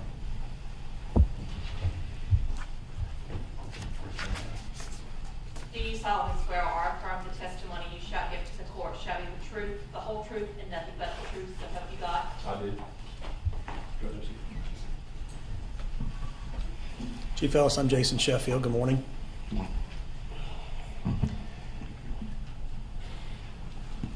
With the court's permission, if Chief Ellis would like to remove his mask, may he? Yes. Yes, sir. Thank you. Thank you. Thank you, Your Honor. Chief Ellis, if you'll just give us your full name, please. Rodney Ellis. And where are you employed? I'm the Chief of Police and the School Safety Coordinator for the Glenn County School District in Brunswick, Georgia. Okay. And where were you employed back in December 3rd, 2013? I was the Chief of Police for the school system here in Glenn County, Georgia. Okay. I want to direct your attention back to that day in particular and an incident that I believe you were involved in. Do you recall being involved in the arrest of Mr. Ahmaud Arbery back on December 3rd, 2013? I did. Where did that take place? Brunswick High School. And what was going on at that time at the high school? We were having a basketball game, night game, and one of my lieutenants observed a firearm in his waistband. Okay. How many officers? I'm sorry? Go ahead. I'm sorry. Your complete answer was one of your lieutenants observed. One of my lieutenants observed a firearm in the waistband of Mr. Arbery. Where did that, now in terms of this arrest, were you there and a part and participated in Mr. Arbery's arrest? Yes. Okay. How many other officers were involved? I would have to look at my notes to see exactly, but there was a number of officers that were involved. There was a number of reports that were written that night, but there was a contingent of officers there, to work in that ball game. We generally have about 8 officers there at those games. And did you oversee the arrest and the reports and approve all the reports in that case? I did. Okay. What was it that first drew the officer's attention to Mr. Arbery? As I understand it to be, and as it's written in his report, Objection. I learned basically. Objection. Hearsay. And Judge, for our purposes here, my burden is to demonstrate to the court that we have a real event that's occurred and that through preponderance I would be able to satisfy that burden. This being the chief of police and who oversaw all the officers that night and was present. I'm simply offering this to explain to the court what happened and why decisions were made and what was observed. All right. Now, of course, for the purposes of this hearing, Yes, sir. 404B, again, with respect, depending on the court's ruling, if in fact this evidence was to be presented at trial, it may be viewed differently. I understand, Your Honor. We would have all the witnesses to speak specifically about what they did on that evening, but we thought for purposes of this hearing only that we would present this evidence in this fashion. Okay. You may go ahead and answer the question. Please repeat your question. Sure. Clarify. What was the first thing that occurred that alerted the officers to Mr. Arbery? I learned over the radio, via emergency radio traffic, that there was a person that had been observed having a gun in his waistband inside the ball game by one of the officers that was at one of the front entrances there. Okay. Was anything said to Mr. Arbery about that gun in his waistband? I learned over the radio that there was an individual that had been observed with a gun, was given his description, and was advised over the radio, I learned over the radio, that he had exited the gym and was running away. Do you know, and I think the court has,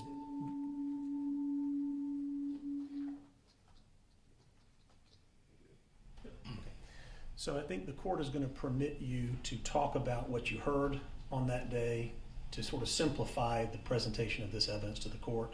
So you can say that what you learned and feel free to discuss it. Okay. Okay? So you learned, did any of the officers say anything to Mr. Arbery when they saw the gun? The lieutenant challenged him at the door, said, stop, I need to talk to you.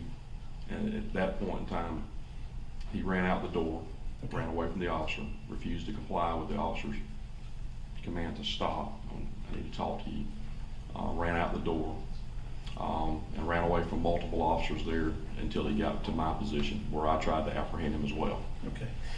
Did any of the officers try to put their hands on him or to physically restrain him? Yes, And what did Mr. Arbery do as a result of that? he resisted, he ran and swiped their hands away and ran.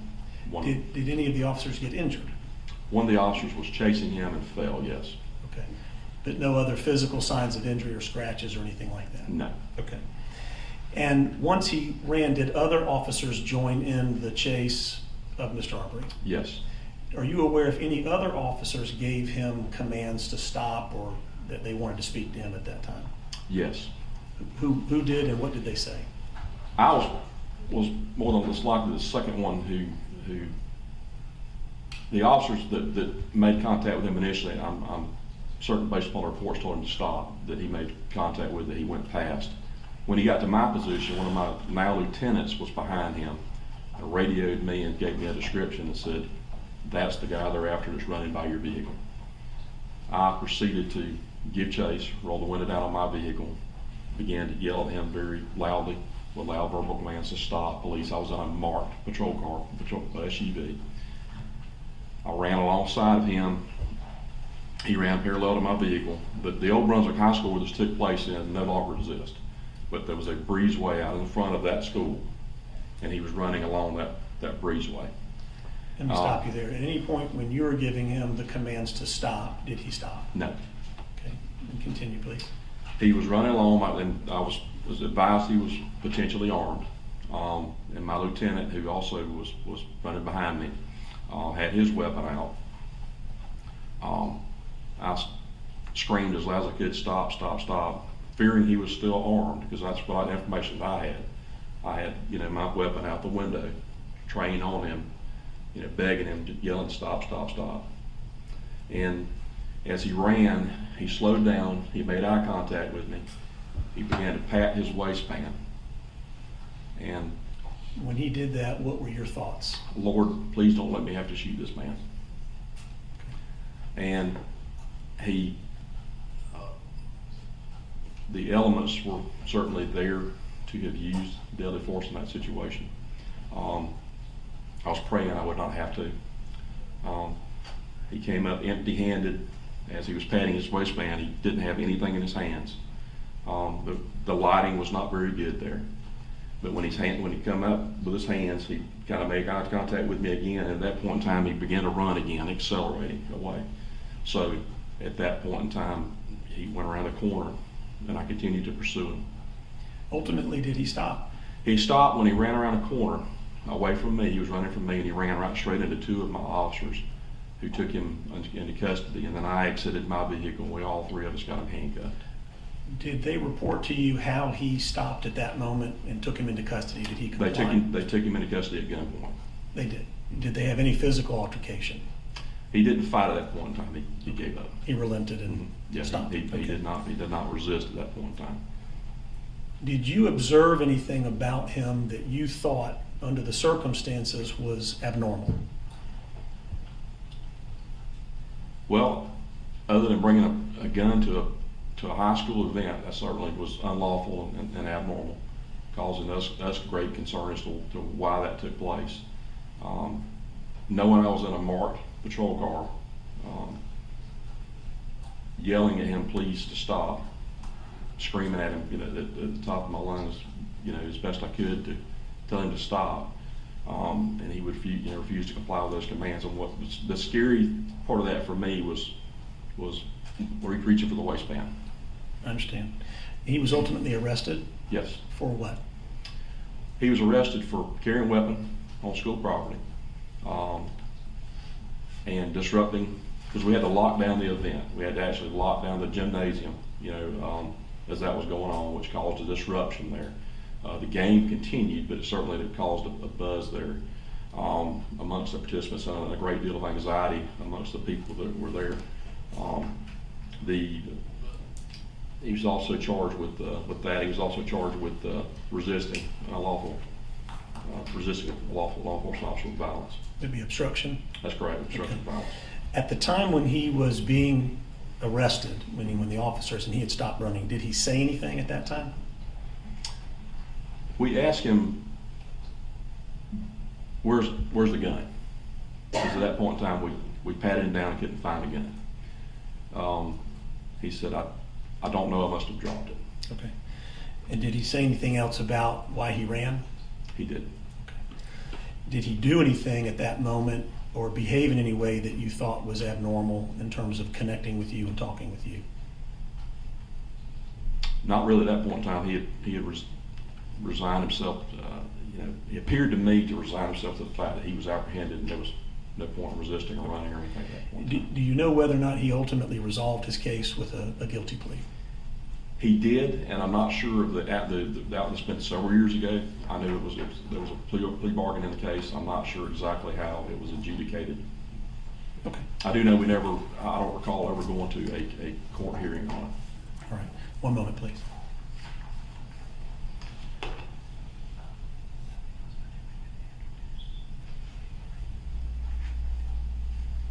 No further questions. Mr. Kelsey. Thank you, Judge. Morning, Chief Ellis. How are you? Good morning. How are you, ma'am? Good, thanks.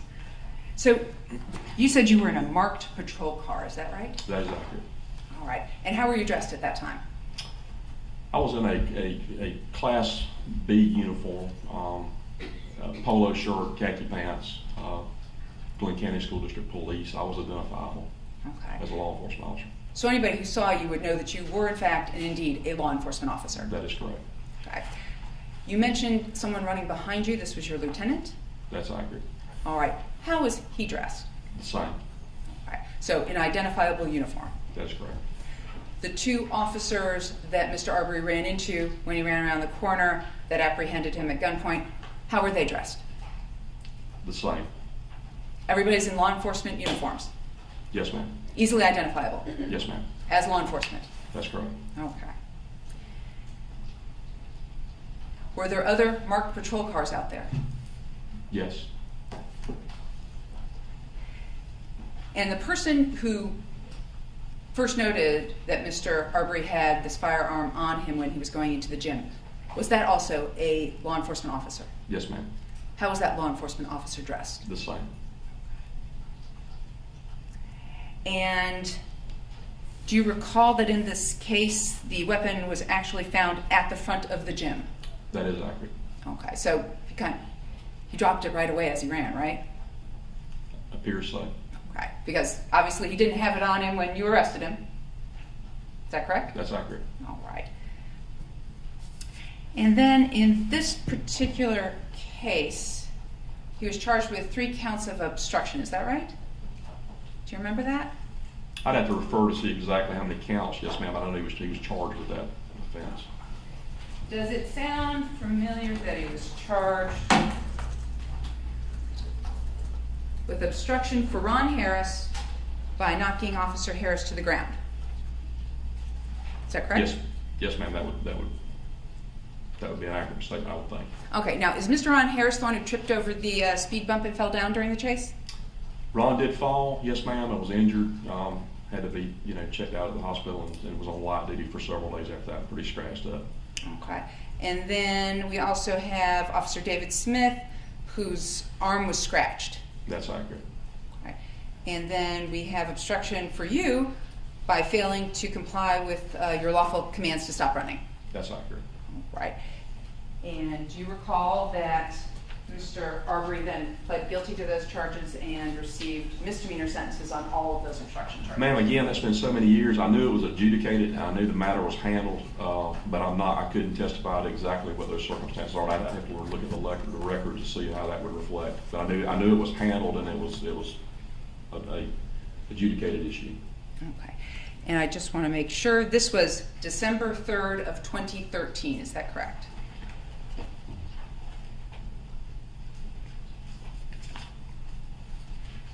That is accurate, yes ma'am. One moment.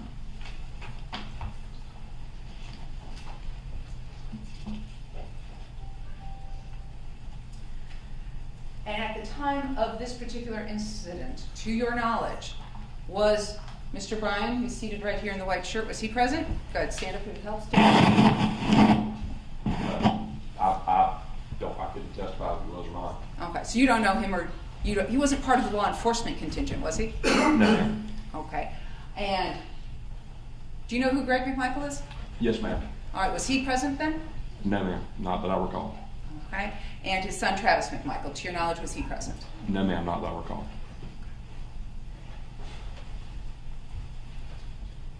I will pass the witness. Just briefly. Chief Ellis, you had said you don't recall and you couldn't remember and might look at your reports. May I approach the witness, Your Honor? Yes. I'm just going to show you this document and see if it refreshes your memory. I showed it to the opposing counsel. I'm not marking it. If you'll take a look here, she was asking you questions about. Okay, this is the disposition. Does that refresh your memory about the disposition of the case? Sure. Okay. And did he resolve that and taking the document back? Did he resolve that with the felony plea of 5 years probation? I'd have to look back at that document and see again. Refreshes your memory. Okay. Now pose your question to me again, please. Yeah. You were just being asked about how he resolved it. I think the state had asked you on cross that he in fact resolved it with misdemeanor offenses, but did he resolve it with a felony plea to possession of a firearm? According to your document, which would be the most accurate record, not my memory, but this. Well, if it refreshes your memory. It says that he disposition, guilty, carrying weapon in the school. Okay. Yeah, and just if you'll just look at it, Chief Ellis, and just see if that refreshes your memory. Yeah. If it does not, that's okay. If it does, then you simply contest. Non-jury negotiated, I'm not gonna read the verbatim, Judge, but just 5 years sentence. Can't read it out loud. Okay, sir. So the question I need to pose to you based on all of Okay. the evidence is, Okay. after having looked at that document, does it refresh your memory about whether or not Mr. Arbery entered a guilty plea that carried 5 years of probation for carrying a firearm? According to this document, that's accurate. And sir, I've noted here on this board, you did not help me create this, did you?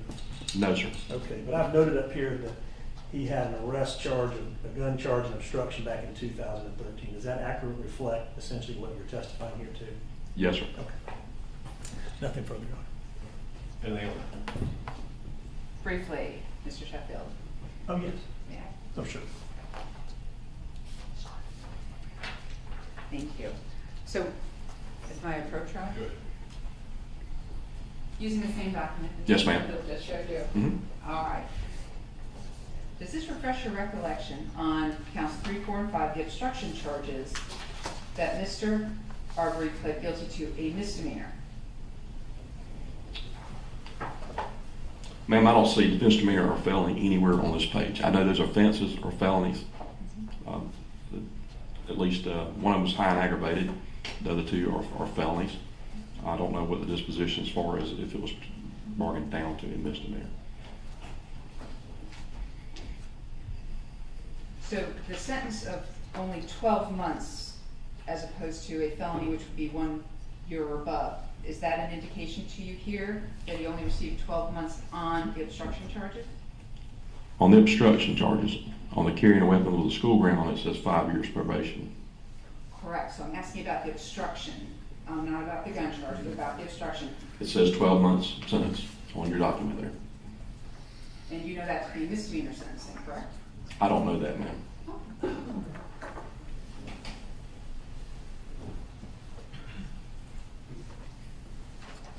I have nothing further, maybe excused. Oh, do you have anything further? Sorry. Thank you, Judge.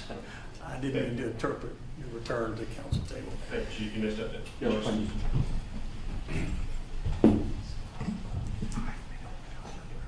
Mr. Shepherd, Yes. we can take a 5-minute recess. Yes, sir. Ladies and gentlemen, 5 minutes, and we'll come back on just before the top of the hour.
be seated.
See what I'm writing?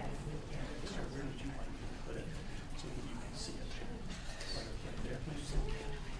That way the witness can see what you're writing, the judge can see what you're writing, I can see what you're writing. Okay. Some of the stuff.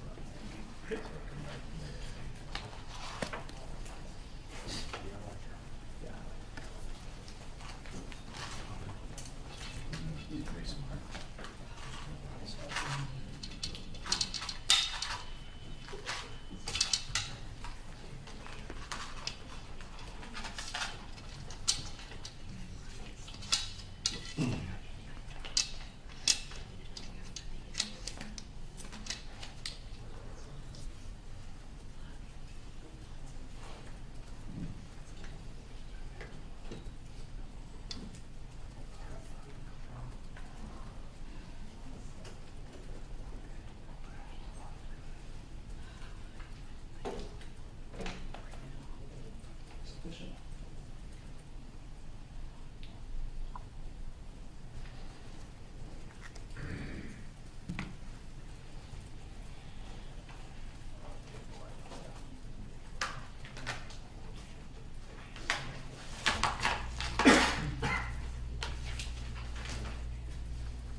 Okay.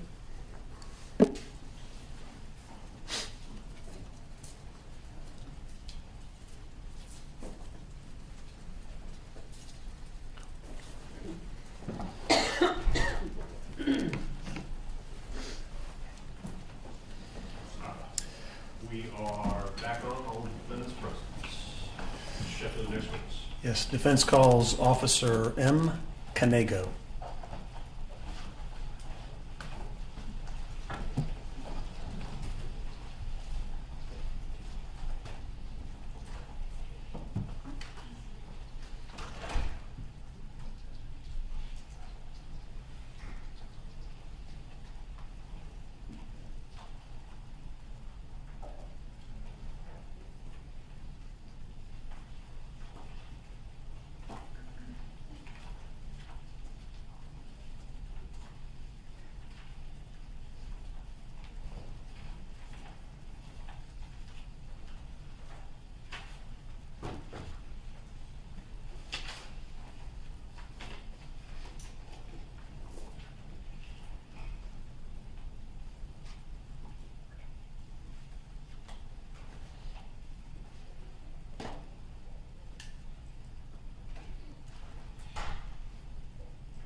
One moment, Your Honor. He's here. We're just trying to locate exactly where.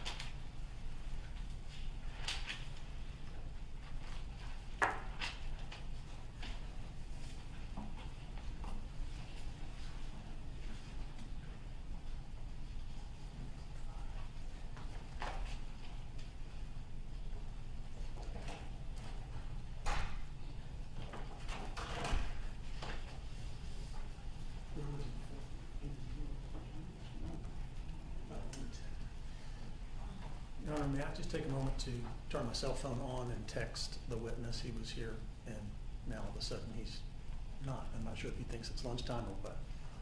Does that have court permission to do that? I assume, we were told they were in the room. That's why I didn't handle this before Your Honor took the bench. Do we have another witness available? Probably. Let's see.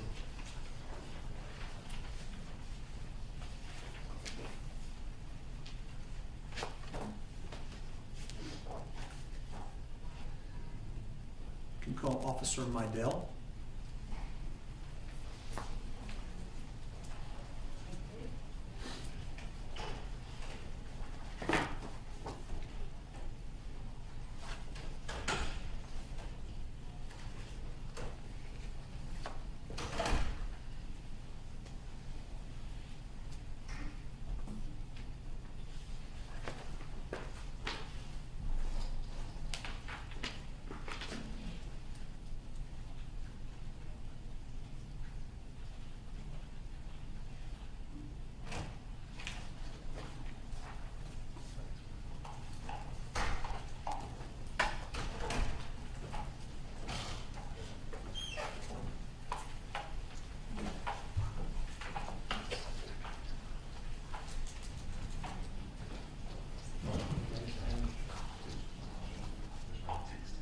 Solemnly swear or affirm the testimony you shall give to the court shall be the truth, the whole truth, and nothing but the truth, so help you God. Thank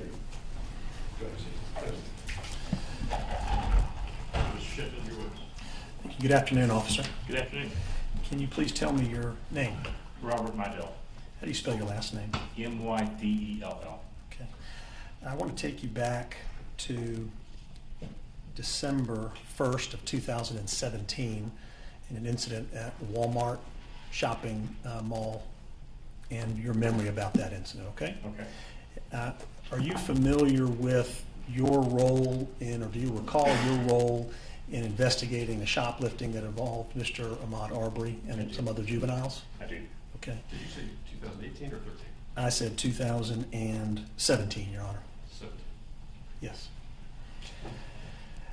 I want to ask you about that, the observations that you made that day and your interactions with Mr. Arbery in particular, okay? Okay. All right. How was it that you were alerted to come out to Walmart? I was advised by dispatch at 14:53 hours or 2:53 p.m. about shoplifting that had occurred at Walmart at 150 Altam Connector, and there were 4 black males who were confronted by the loss prevention officer who were trying to leave the scene as I was arriving. And what did you understand the nature of the confrontation was? That the suspect in question was trying to take out a Vizio 65-inch TV through the grocery side doors. And by suspect in question, do you mean Mr. Arbery? Yes. Okay. What did the officers there, the loss prevention officers there, tell you that they observed him do? That he had the Vizio TV in a shopping cart trying to wheel it out of the grocery side doors, but they stopped him as he was going out the main exit. Do you know what they said to him? I'm not entirely sure what they said. All right. And what about what he may have said to them? I'm not sure. All right. When did you meet up with Mr. Arbery? I arrived in the parking lot from the Alabama Connector side, and I saw the 4 individuals in question walking through the parking lot and I cut them off before they could get to Alabama Connector. Were they still in the presence of the person that had stopped them at the door? He was falling behind them, yes. Okay, how far behind him was he when he was following them? No more than like 30 feet. Do you know if he was asking them to stop or whether he was trying to engage them to stop and wait for law enforcement to arrive? I'm not sure about the conversation that he may have had as I was arriving. What did you see when you arrived? Just the 4 males that the loss prevention officer was following that just walked through the parking lot. Okay, and did you approach Mr. Arbery? I approached all 4 individuals at the same time. While they were walking? That's correct. Okay, and what happened next? It was only me at the time, and there was 4 of them, and for just my safety and just to make sure that no one tried to run away while I was still investigating, I had them all sit on the ground until I had backup officers arrive. Okay. Have you gone back through and looked at, did you have body cam that day? I did. Have you gone back and looked at your body cam video from that day? I did. You reviewed it before your testimony today? Yes. Okay. Do you remember whether or not when you asked those individuals, and particularly Mr. Arbery, to stop walking, if Mr. Arbery stopped walking up on your command? They did, and he did. However, Mr. Arbery was the only one who was vocal about it. Okay, what do you mean by vocal? He was a little confrontational. At first, he didn't want to do it. He didn't want to comply with sitting down.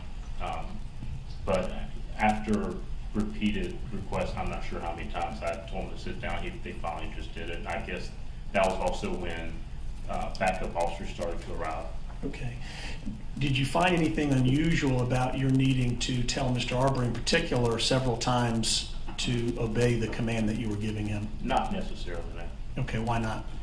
It's, just you tell someone to do something and, they don't want to do it. It's kind of just, you ask them again and again until you do. Unfortunately, it's just kind of what we deal with. What about the other males that were with him? Did they immediately comply and sit down? Yes. Okay. When you say confrontational and was saying things, what types of things was he saying? To the context of specifics, I'm not entirely sure, but it was just, you could tell he was in an agitated state, the use of profane language, and just not wanting to comply. And when you say agitated state, can you describe what it was that you observed that made you feel like Mr. Arbery was agitated? Like I said, the use of profane language, the elevated tone of his voice, and it was the difference between him and the other 3 individuals who were complying that just kind of, I just knew that, if something were to happen, that it may have just been him and not the other 3. Was there anything about his body language? Just the use, not entirely sure. I mean, I could just tell like the stance that he was taking and how he was, the use of his hands, how he was moving them around in a rapid succession, just kind of made me seem as though that he was a little bit more on edge than the other 3. Okay. Did you confront him about the accusation that he had stolen a television? Yes, he claimed that he didn't try and take it.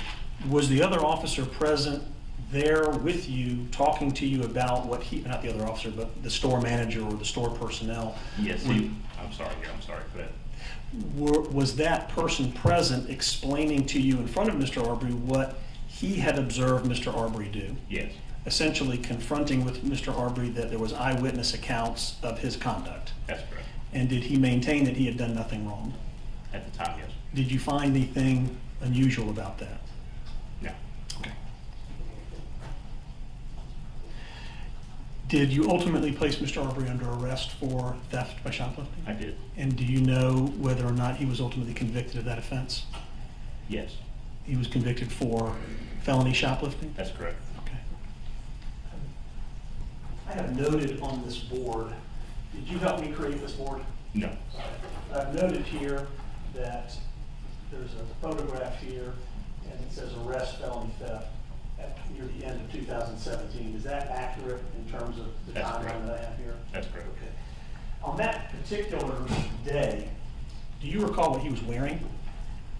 He was wearing a black jacket with fur around the hood, no shirt underneath it, shorts and tennis shoes. Okay. What was the weather like that day? I recall it was sunny. Okay, what that temperature, was it hot or cold? It's December, so was it cold on that day or was it hot? Do you Well, recall? it's December in southeast Georgia. It was actually probably a little warmer than usual. Did you find anything unusual or odd about the fact that, how would you classify this jacket? Was it a summer lightweight jacket or was it a winter coat? Use your own words. I would describe it as a winter coat. It was big, it was fluffy, but because he wasn't wearing an undershirt and the jacket was open, I didn't really think too much into it. Okay. 1 second, please.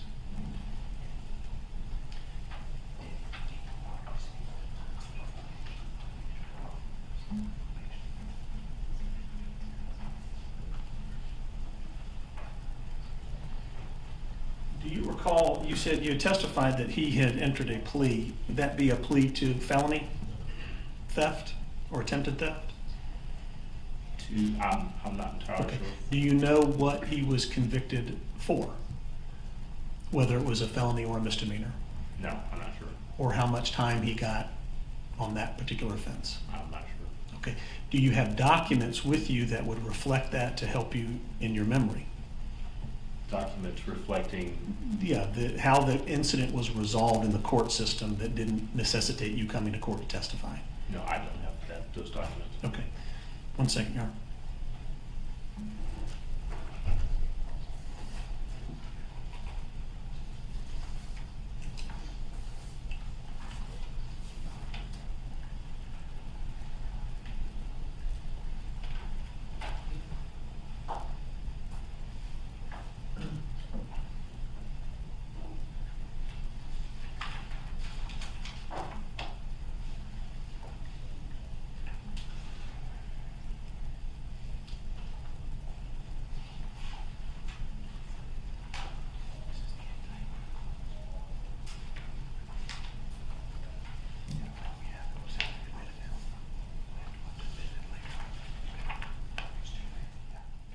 Nothing from you. Just okay. Thank you, Judge.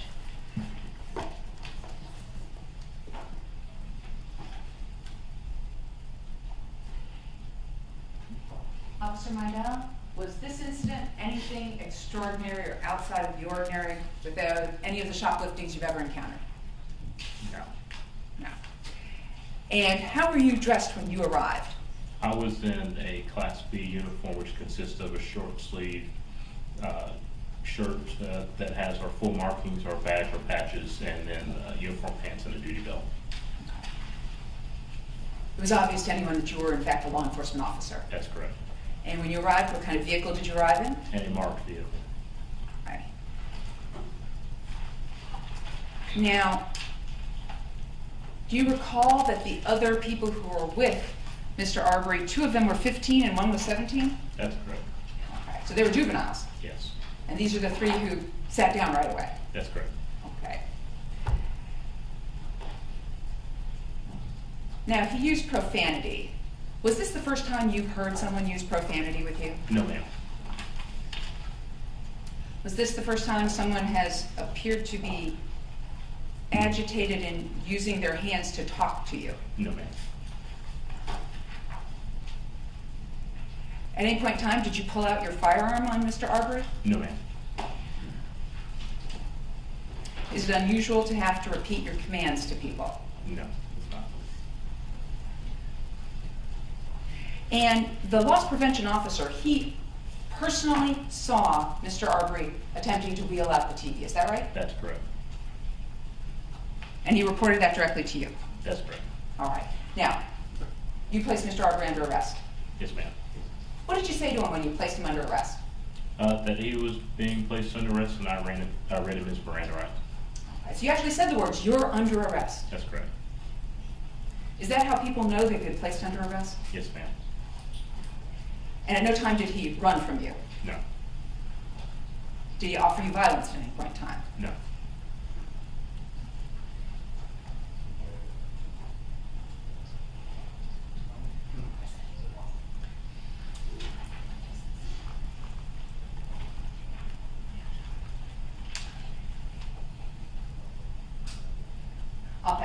Thank you, Judge. Avery Director. Nothing further, Your Honor. Thank you. Witness may be excused. Thank you. You may step down, Your Honor. Thank you.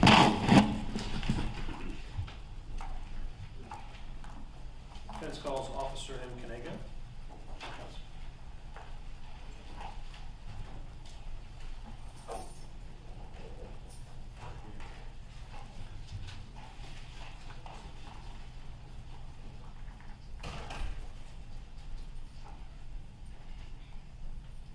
Your Honor, while we're waiting for the next witness, I just want the record, I think the record's clear. We have joined in this motion, but we do not intend to ask any questions or recall any witnesses. Or otherwise, you don't need to ask if we have questions, but I just want to make it clear we are joining in the motion. There you go. The motion itself was signed off by Mr. Sheffield and Mr. Rubin, and both defense counsel for Gregory and Michael. I assume Mr. Sheffield is speaking for all on this? I'm speaking for the Michael, Travis and Greg Michael, and I understand that counsel for Mr. Bryant wants to join in that written motion and has now said he's not going to ask questions, but I've not been in communication with him about the questions that I'm asking today and all that, so I think that'll be up to him to decide if he wants to ask questions or not. And he's absolutely right. Yeah. We have no idea what he's presenting today, but we did file a written motion to adopt, and this motion was indicated by name, by number. I'm just saying that I don't have, the court doesn't need to ask me if I have any questions or witnesses, but I just wanted that to be clear. Okay, let's go. Swear the witness. Do you solemnly swear or affirm the testimony you shall give to the court shall be the truth, the whole truth, and nothing but the truth, so help you God? I do.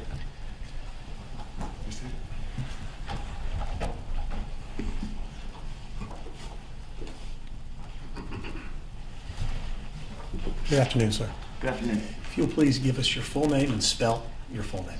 It's Michael Canego, Michael Kanago. Very good. I want to direct your attention back to November 7th, 2017, when you had some involvement with Mr. Arbery, okay? Okay. Have you spoken to me about that incident with Mr. Arbery? I have. And in preparation for your testimony today, do you recall that you had a body cam video operating during that encounter? I did. Okay. Have you reviewed your body cam video about that encounter on that day? Yes. Okay. Can you tell us where you were employed back on November 7th, 2017? The Glenn County Police Department as a patrol officer. What were your responsibilities on patrol at that time? Responsibilities would be respond to calls of service, enforce traffic, search for any kind of criminal activity, things of that nature. Okay. And when you say search for criminal activity, what does that mean? Look for different circumstances that may indicate that a crime has been committed or may be committed. Okay. In this particular area of this stop, where was that? What was the area called? It was Townsend Park, Okay. which is in the Arco neighborhood. Townsend Park? I'm not sure if that's the exact name, but it's on Townsend and Whitlock. Okay. How long had you been patrolling and working as an officer in that area? In that area, I'd be put into different zones, but I have patrolled that area before, and I've been a police officer at that point for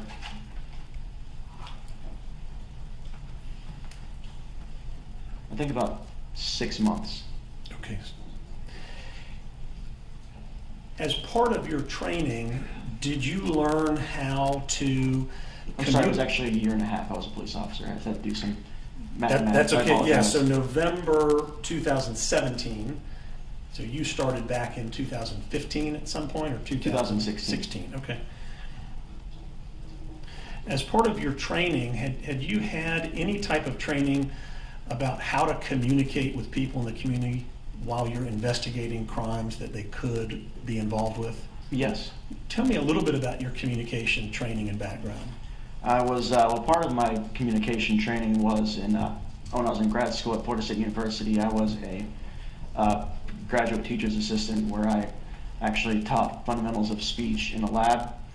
I graduated from Florida State University in 2015 with a degree in integrated marketing and communication management. And just self-study when it came to communication. What about in your training as a law enforcement officer? Were you taught how to approach people, to begin an investigation, and how to engage them in conversation? I can't remember if we were ever fully trained on how to just approach people. Okay.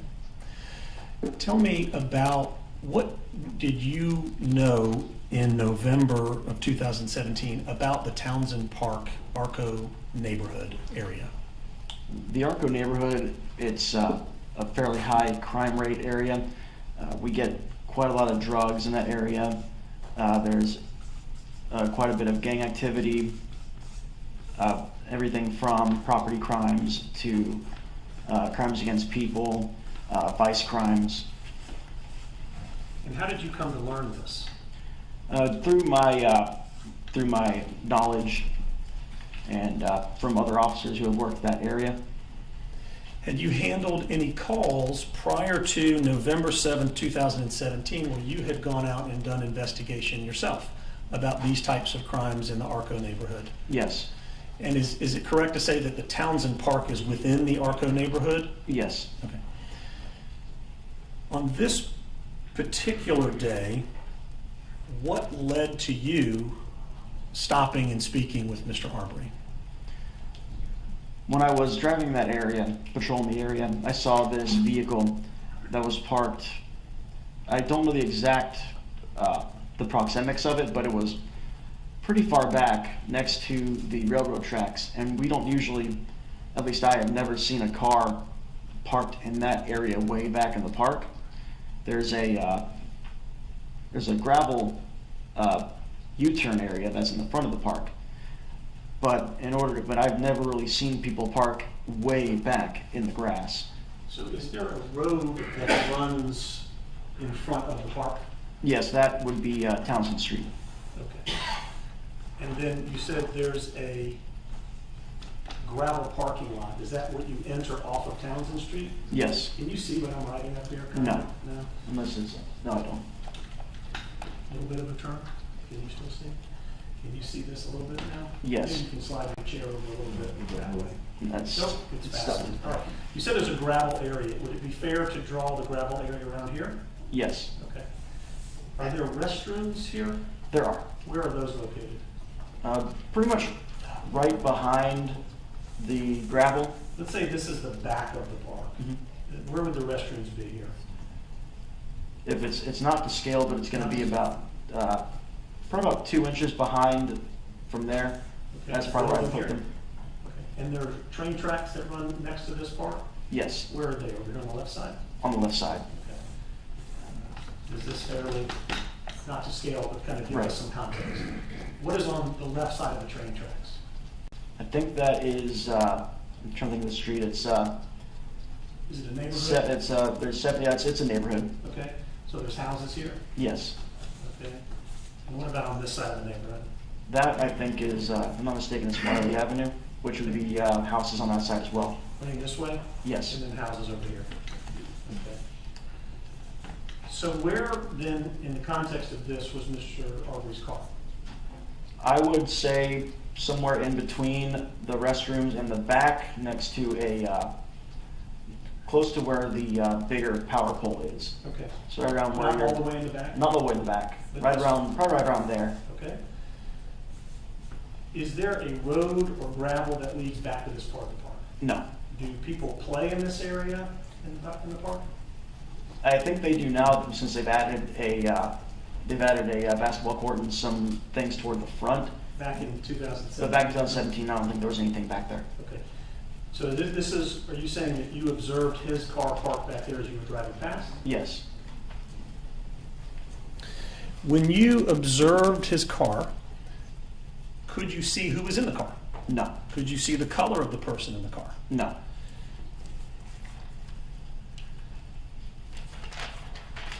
Why is it that you decided that you were going to go and see what that car was doing back there? It was strange to see cars parked that far back, and just given that this neighborhood is known for specific crimes involving drugs, specific crimes, I just wanted to make sure that everything inside that vehicle was within the boundaries of the law. Okay. At this point, as an officer who wants to investigate this, what did you decide that you were going to do and by heading back there? I was going to check the registration of the vehicle, make sure the vehicle wasn't stolen.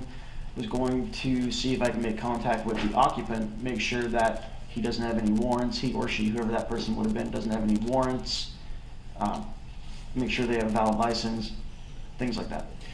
Were you interested in investigating whether or not there was drug activity? You had mentioned drug activity. Were you going to investigate whether there was any evidence of drug activity? Yes. Were you going to investigate whether there was any evidence of gang activity? Yes. Or an ongoing or potentially people or property type of a crime? Yes. Had you determined by the time you started to drive back that way that this was going to be the course of your investigation?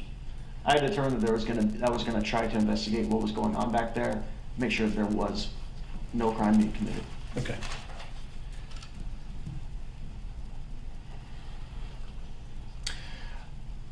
I want to show you the video, and at this time, Your Honor, I've marked as defense exhibit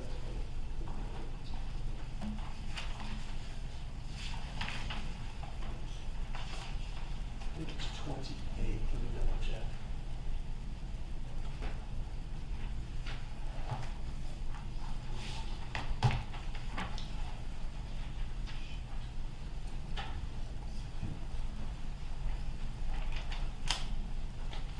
Pre-marked all these for court in this state.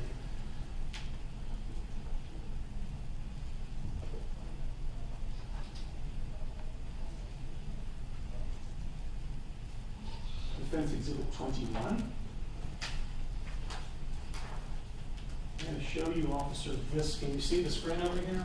I can't, if I can, Can you is it stand if I up? stand up? Yeah. Yes, is that okay, Your Honor?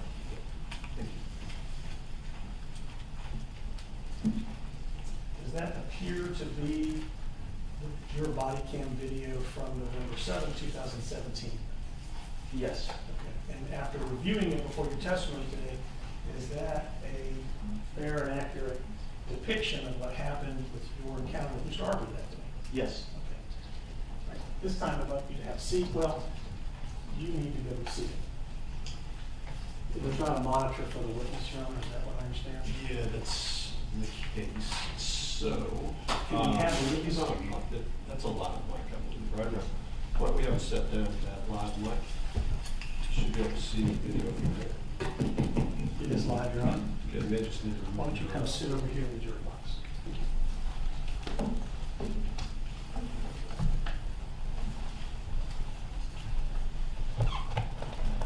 I would like to ask you to talk with us about the observations that you're making, why you did what you're doing, and how you interpreted Mr. Arbery's conduct and behavior on that day. I'm going to object to that. What happened on this video. His interpretation and what it meant to him is totally irrelevant for the purpose of the 404B motion. Actually, Your Honor, the reason that we feel this particular event is important under 404B is that it is an interaction between Mr. Arbery and this witness. And so the only way we can really get to the essence of how the interaction is relevant is have a little bit of context with the way that this interaction made this witness feel, what he tried to do to assess the situation, because it's going to, again, go to the way that Mr. Arbery behaves and what it says about his intent and motive under similar circumstances when being confronted about his conduct and behavior. So I don't expect it's going to be extensive, but we will play the video and I'll ask a few questions along with it.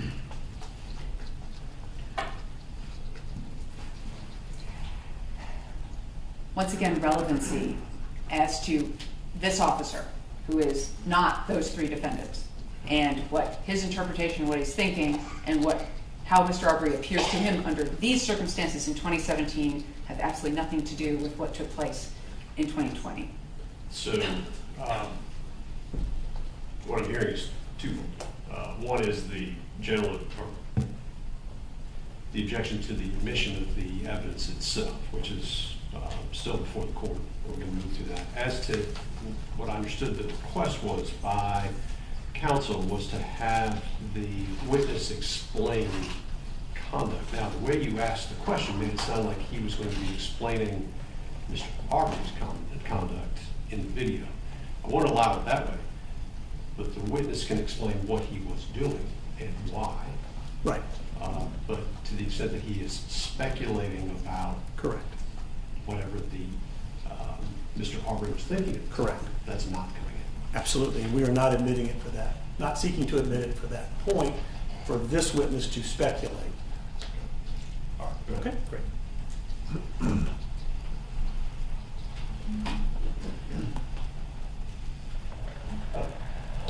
Is it admitted, Your Honor? Yes. You wasn't intended. I move to admit Defense Exhibit 21. No objection. What format is it coming in? It has been saved on a flash drive as a video, and its label is Defense Exhibit 21.11.7.2017. So you will have it on that flash drive, the clerk will have it on that flash drive. The court, I expect, would say it's admitted. Anything that's on that flash drive that is not admitted or can be considered by the court, we would delete it off there. And then the court would just have the exhibits that were admitted on the flash drive. Okay, so we're talking about how it will be, it's been tendered, it's admitted. As far as physically getting into the record, what I'm saying is we will wait until the end of this hearing, and whatever flash drive is submitted to the clerk will only have what has been tendered and admitted, or tendered and not admitted to them. Nothing that has, what? That's correct. Okay, all right, we're clear? Thank you.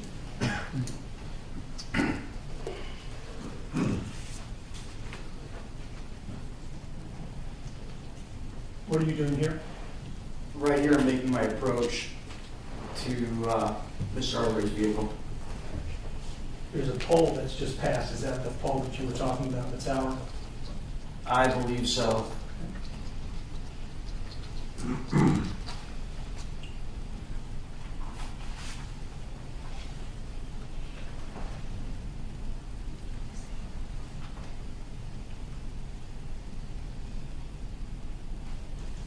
we don't have volume.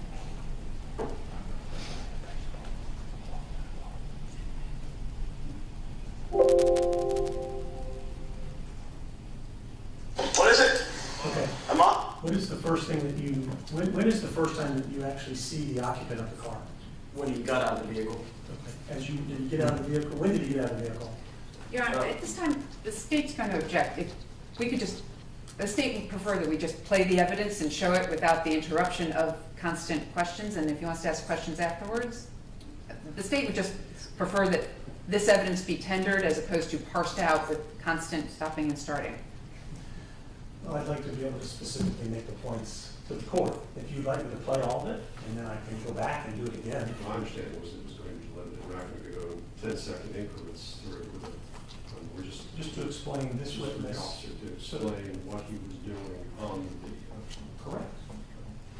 And I was just asking him what he was doing right there at that moment. Yes, sir. Okay.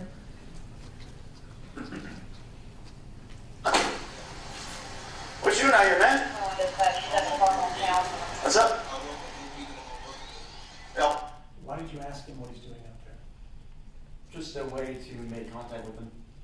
Okay. Find out if I can find out what he was doing, just to get a baseline what he wanted to do, or what he was doing out in the park.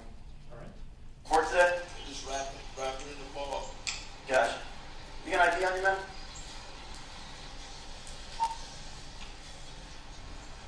Why did you ask him for his ID?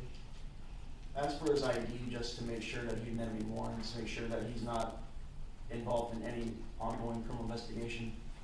You mentioned that you had decided before you even drove all the way down that you were going to do an investigation. Is this part of that investigation? Yes. I see that you're moving over now to the right side of this car, to the front passenger side. Why are you doing that? We do that to gain a tactical advantage, to make sure that they're not, somebody isn't trying to grab a weapon, hide evidence, just to keep an eye on the person's hands. Did you have any information about Mr. Arbery that he had a weapon at that point? No. So why are you doing it in this situation? I do that in just about all my situations, just to make sure that somebody does not come out with a firearm. Okay.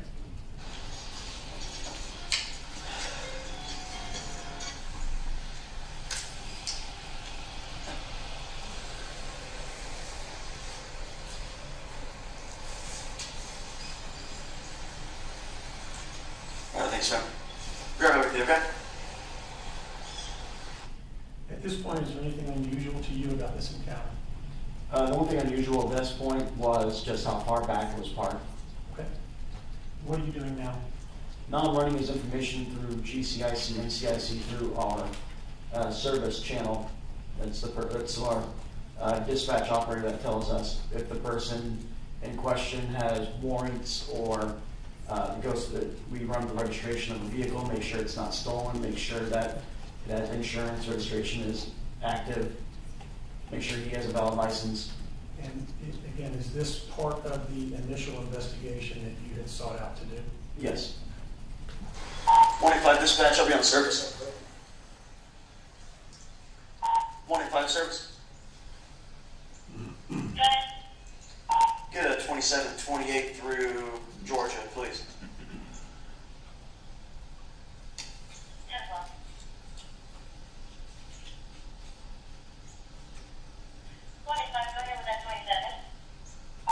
It's going to be 058-065-478, 058-065-478. 10-4-10-63. Papa Quebec Zulu 4442 PQZ 4442.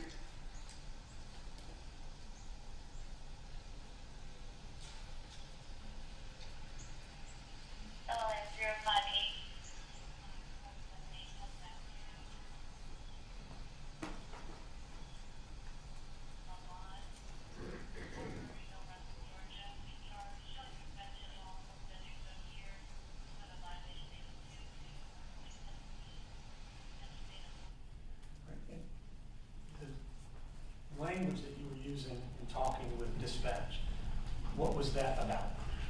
Are you referring to the 10 codes? Yes. It just makes it easier to communicate. Sometimes words can get lost during the transmission, so you just have it in a uniform 10 code that we all abide by. It's easier to communicate. Did you learn anything about Mr. Arbery's license or his vehicle? I learned that his license had been suspended. His vehicle, I believe, was active and valid when it comes to insurance registration. Okay.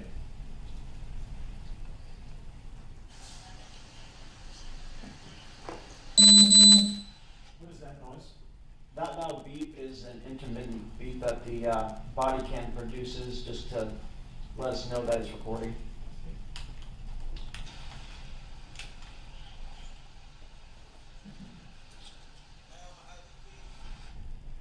Do you hear Mr. Arbery speaking to you? I do. And what is he asking you? He has to give me his ID back. Yeah, give me a second, man.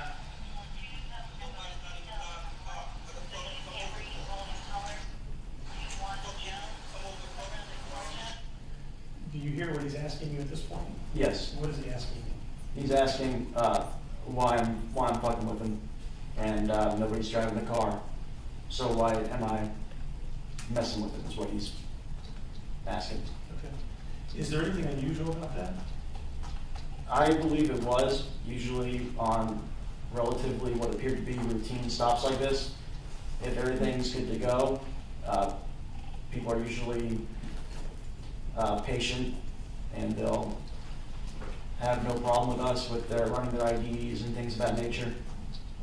They don't usually come out and just verbally speak to them. They don't usually speak to us in that matter. Okay. Are you thinking Does this impact your investigation at all, in the way you're thinking about your investigation? It does. In what way? It rose trying to explain this the right way. Take your time. When somebody verbally escalates in that matter, in that way, sometimes it raises our suspicion as to why they're so angry, what's going on. Sometimes it can lead us to think there might be something else going on. Have you drawn any conclusions at that point that something was in fact going on, quote unquote? No. Why am I fucking with you? You want to know why I'm fucking with you?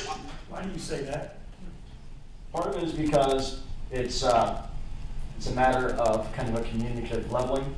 You can communicate with somebody by speaking to them the way they speak to you.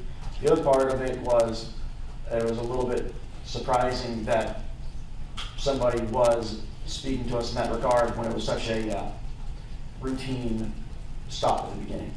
Okay. Did you have any training about the way that you're supposed to speak with people if they use curse words at you or begin to speak to you in a way that's not typical? It's essentially mirroring. That's something that we learn about in communication practices. You can mirror through mirror verbally, non-verbally, speech patterns, things of that nature. Keep your hand in your pocket. I ain't got shit on me. What the fuck you fucking with me for? Is there anything about him walking towards you in this way that is concerning? Having your arms out to the side, one thing that we have seen before in things like modern media and just TV, and what we learn through everyday lives is sometimes that could be construed as challenging body language. Do you consider the possibility that things may escalate in ways that could become dangerous? Is that at all in your thought process? Yes, Does this contribute to those types of thoughts in any way? it does. In what way? Part of it is the verbal escalation, the body language that appears to be challenging, not having conducted a pat down at that point, know if there's any weapons on him. Tell you why I'm here, man. Why? I'll tell you why I'm Why? here. Because this area is known for drug activity. Drug? Why do you tell him that? He asked me. Okay. How the fuck I'm drug and take when I want the blue weed? Back up. Check my shit. Back up. This is a closing of the distance between the two of you. Is there anything concerning about that? Yes, we want to make sure that we try to keep people a little bit further apart just for a reactionary distance if somebody were to try to attack somebody. In your mind, is there anything that is assaultive about this conduct or not? When we're approached that quickly, it's seen as a threat. At least I saw it as a threat for me. How did you choose to handle it? Verbally telling him to back up, putting my hand up as a nonverbal cue to step back. Okay. Up. The fuck you talking about? You want back up? Fucking shit.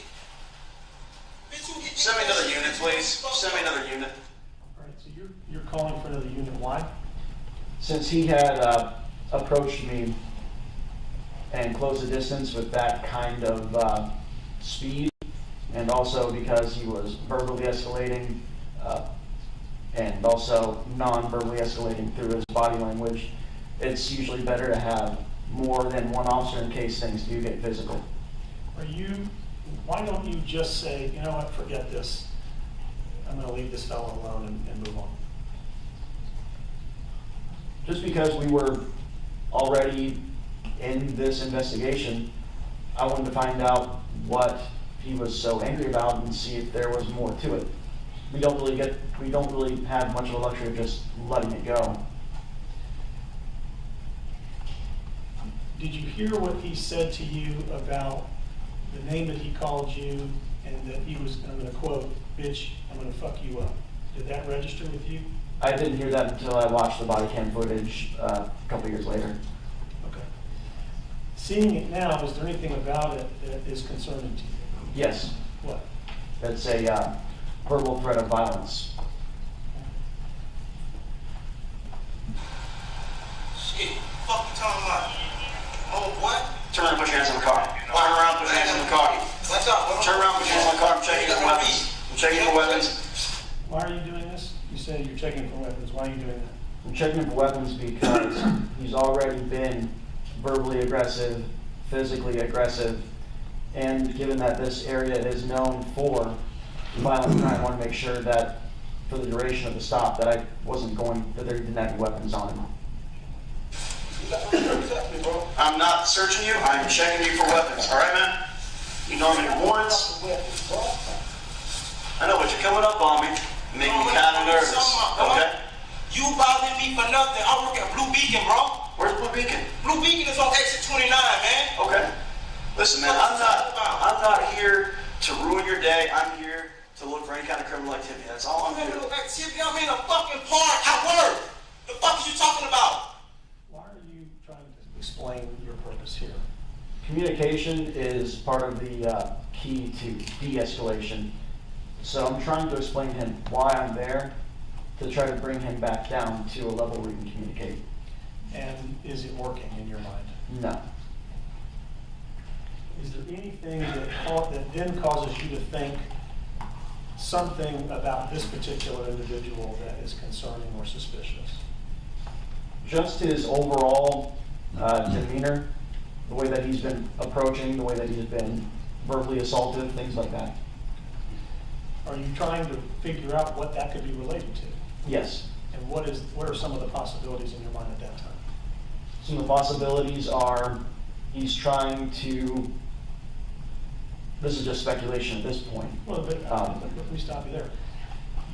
Are you trying to make decisions about what to do next in your investigation? Yes. And so I'm asking you what you're thinking in your own mind about what could be happening with this particular individual. What I'm thinking is maybe he could be on some kind of drug, given he's so verbally aggressive and physically aggressive. Is mental illness, or that he could have some kind of emotional or mental problem, is that a consideration? It is. Have you dealt with those types of issues as an officer on the force? Yes. At that time, had you dealt with those kind of issues? Yes. I fucking work. Check my damn history. Go to my job. Okay. She call my job right now. I How gotta do you work. call your job, man? Shit, what the fuck you talking about? Shit. What? What are you doing now? Right now I'm trying to look into the vehicle under plain view, see if there's anything of concern in the Why? vehicle. Why? Just part of the investigation, to make sure there aren't going to be any other, make sure I can't see any drugs or guns or anything that could be concerning in plain view. When you say it's part of your investigation, are you saying the one that you decided you were going to do when you pulled into the park in the first place? Yes. Okay. I'm not going to your car. Back up. Bro, don't touch me, bro. You can't touch Listen. me, bro. Don't touch. So what happened there in your estimation? He approached me thinking I was going to go into his car, which I wasn't going to do. He approached me fast enough to the point where I actually had to physically push him away from me. Okay. And what was the concern that you had at that moment? The concern at that point was he was going to assault me. Do you feel like his conduct was in fact assaultive already or not? I think it was to a point, but at that point that was clear that it was an assaultive behavior. That one was. That's my car. And don't touch me. I'm not touching your car. Don't touch I'm looking me. inside of your car. Don't touch me. You can't look inside my shit. Yeah, I'm 10-4. Send me another unit. What does that mean? I'm 10-4, send me the unit. That means I'm okay, but send me another officer. Why? Because he's still escalating. I just wanted to have another officer there in case things were to become physical. Touch me, bro. Straight up. I'm not touching you. Okay?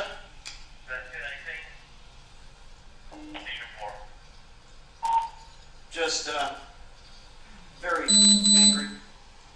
Listen, man. What are you doing out here? Just chilling? Chilling, bro. I'm rapping in the Okay. car. To get instrumentals. Okay. That's fine. I'm just trying to figure out what's going on here. Why are you talking to him in this way now? I'm just trying to de-escalate the situation, trying to bring him back down like I was before, For what purpose? just so I can have a discussion with him and continue my investigation without running the risk of any kind of physical altercations. So at this point, the totality of your experience thus far with Mr. Arbery, how would you characterize that in terms of your other experiences when you conduct these types of investigations? This one was abnormal from what I had when it came to these more routine, suspicious vehicle, suspicious person calls. It's much more assaultive than the ones I've been on. In the past, when you've used these techniques to try to talk to someone or explain to someone, in the general sense or the majority, how have those individuals responded to the techniques that you're using here in this particular style? Once I explain to somebody why I'm doing what I'm doing, it'll usually calm them down because now they have that answer. The fact that this continued in this way for the time period that it has, did it lead you to draw any further conclusions or just the ones that you've been arriving at already? Just the ones I've been arriving at already, the ones that continually built up that we've previously mentioned. Okay. I get that you're working. What's you want from me? I'm just trying to figure out what's going on out here, man. Working, rapping, I rap. Okay. Damn, what the hell are you talking I about? know, you're just acting you're jumping around, getting a little bit nervous on me. I think I see something. Let me ask you this. With his explanations to you and his answers to you, do you feel he's connecting with you about the explanations that you're giving him? I feel like he was trying to explain what he was doing, rapping in the park, but at the same time I wasn't fully, it didn't dispel my suspicion all the way after hearing he's just rapping in the park. You see in the video another officer's approaching. Yes. Okay. Did you ultimately arrest Mr. Arbery Freitman? No. Did you conclude your investigation? Yes. How so? I allowed him to go. Okay. And you said that you heard that there was a suspended license. Yes. Did you charge him with suspended license? No, because I didn't see him drive. Okay. You said that you had experienced some assaultive conduct and some moves by him towards you. Did you charge him with any kind of misdemeanor assault or any kind of assault at all? No. Or any kind of obstruction? I did not. Okay. Why not? At that point, I didn't even realize that a crime had been committed. I was still relatively new, and I wasn't fully aware that his behavior was construed as a crime at that point. In terms of what you felt as it was assaulted, but you weren't linking it up to an actual crime? Correct. At that time. Okay. The plastic and the thing over here. Go ahead, bro. You can't go in my car. You're not allowing me to search your car? You can't go in my seat. I'm not asking you. Just don't reach the car, man. You can't pocket. So what's this all about? Officer Haney arrived to assist me. He had not been made aware that I had him down for weapons, and we want to make sure that during the course of some kind of investigation, we don't have people go back into a vehicle, because that area is an unknown area. We're still not sure if there's a weapon in the car or any kind of firearm, any kind of thing that can be used to assault either us or somebody else. So we want to keep him from going back into his car. You say this is Officer Haney. Haney. You said he wasn't aware that you'd already done a pat down for weapons. Correct. Why not? I never broadcasted over the radio and didn't tell him. Everybody, Down. Warning, down. stay on the ground. Just stay on the ground, okay? Keep your hands out. No, keep I've already checked it for weapons. I've checked it for weapons. Okay. Listen, man. I'm not here to mess with you, okay? I've been cool with you. Why are you going back into this explanation at this point? At this point, since we actually have him on the ground, there's another officer there, usually that can assist in de-escalation because it shows that, you know, if there's just, it's a 2-on-1 kind of situation.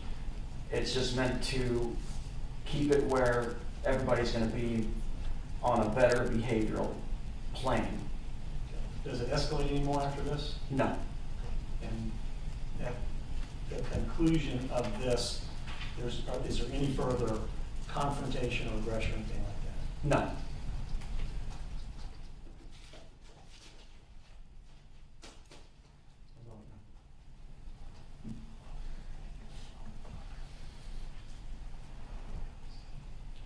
Officer, have you helped me create this board? Sorry? Have you helped me create this board? No. All right, I've noted up here the body cam photograph that appears to be what we just saw, like a still out of that here in 2017. Is that, have I accurately placed that on the timeline here in terms of 2017? Yes. It appears so, okay. I don't have any further questions, John. Do you need the video? Yes, thank you. So we'll keep them there? Yes, please.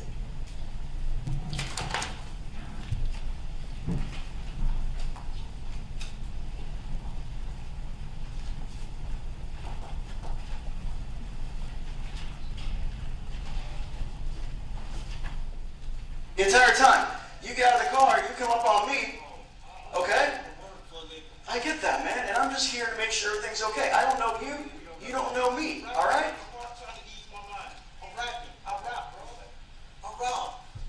I got you, man, but when you run up on me and you get really jumpy, that's going to make me nervous too. I got 1 day off a week. 1 day. Okay. 1 day off a week. I'm trying to chill on my day off, bro. I'm I got you. in the morning trying to chill. I see, and I get that. I get one to chill too. But we get a lot of bad stuff out here. We get gang and drug activity. We get all kinds of stuff out here. No, it is not. But when you get up and start acting, when you get up and start getting all crazy on me, it makes me a little bit nervous. You know what I mean? I'm not here to mess with your day, man. I am not here to fuck with you. I'm not here to fuck up your day. I am here to make sure everything's cool. But when you start getting jumpy, it makes me kind of nervous, thinking maybe there's something else going on here. Okay?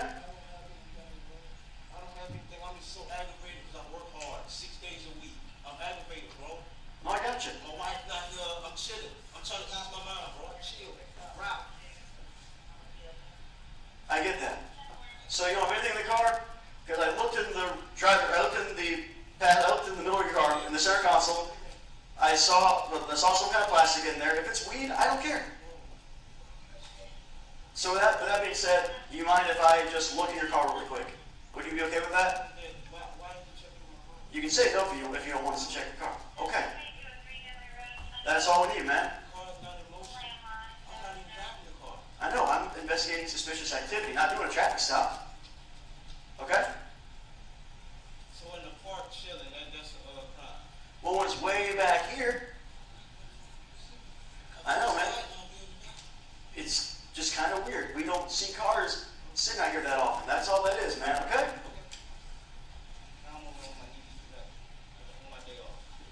Here's your ID back, man. Okay?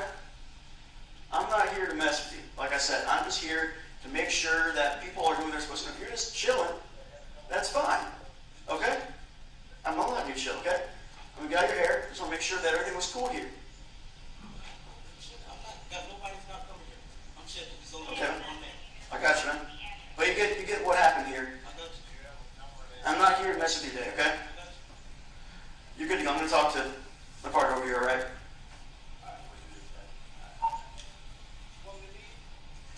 If you can, well, your car, your license is suspended.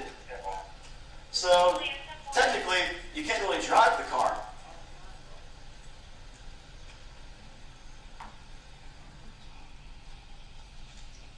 We'll go ahead and get out your hair, man.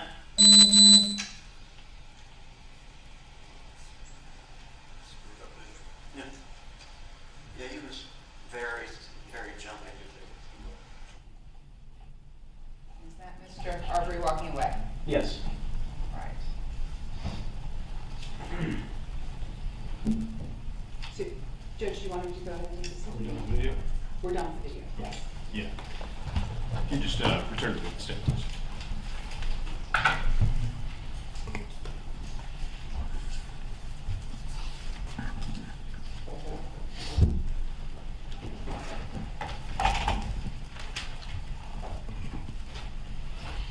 Now, because you were wearing your body cam, we couldn't really see how you were dressed. What did you have on during this encounter? I was wearing a full Glenn County uniform. Back then it was our brown and tan pants, or the tan pants, brown line on the pants and the side, and a brown uniform style shirt and a badge. And similar to how Officer Haney was dressed? Similar. Right. Anybody who saw you obviously knew you were a police officer. Yes. And what kind of car were you in? That's a Ford Interceptor. Was it a marked patrol car? Yes. Sorry. Okay, that's okay. Same thing that Officer Haney was in. He is in a marked patrol car, yes. All right. This was 9 a.m. in the morning, Yes. November 7th, 2017. I believe that's the date, yes. And you've been on the job for a year and a half. Yes. Was this the first time somebody had used profanity with you? That was the first time that somebody had acted that way with me, yes. Okay. That I can remember. That was my question. Is that the first time somebody had used profanity with you? I believe so, yes. A year and a half as a patrol officer and no one had used profanity with you? De-escalation is a forte of mine. Okay.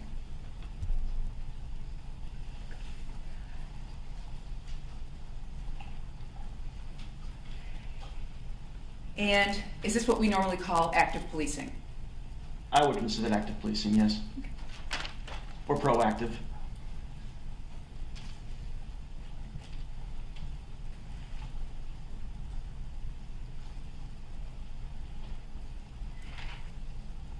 You didn't find any weapons on Mr. Arbery?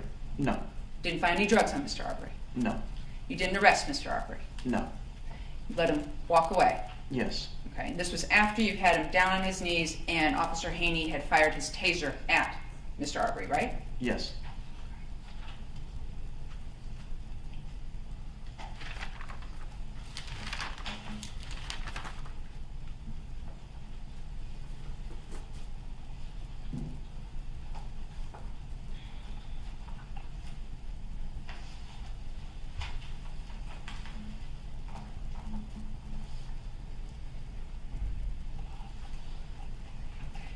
So while this park area is, as you described, a high crime area, you had absolutely no knowledge at all about what was going on with that car as far as a crime being committed. Correct.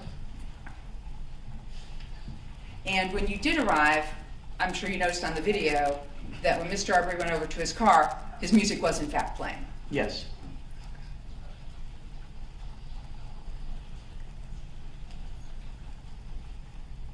I'll pass the witness. Any reason? Nothing further. Thank you. Officer, can be excused? Yes. Sir, you may step down. You are excused. Thank you, sir.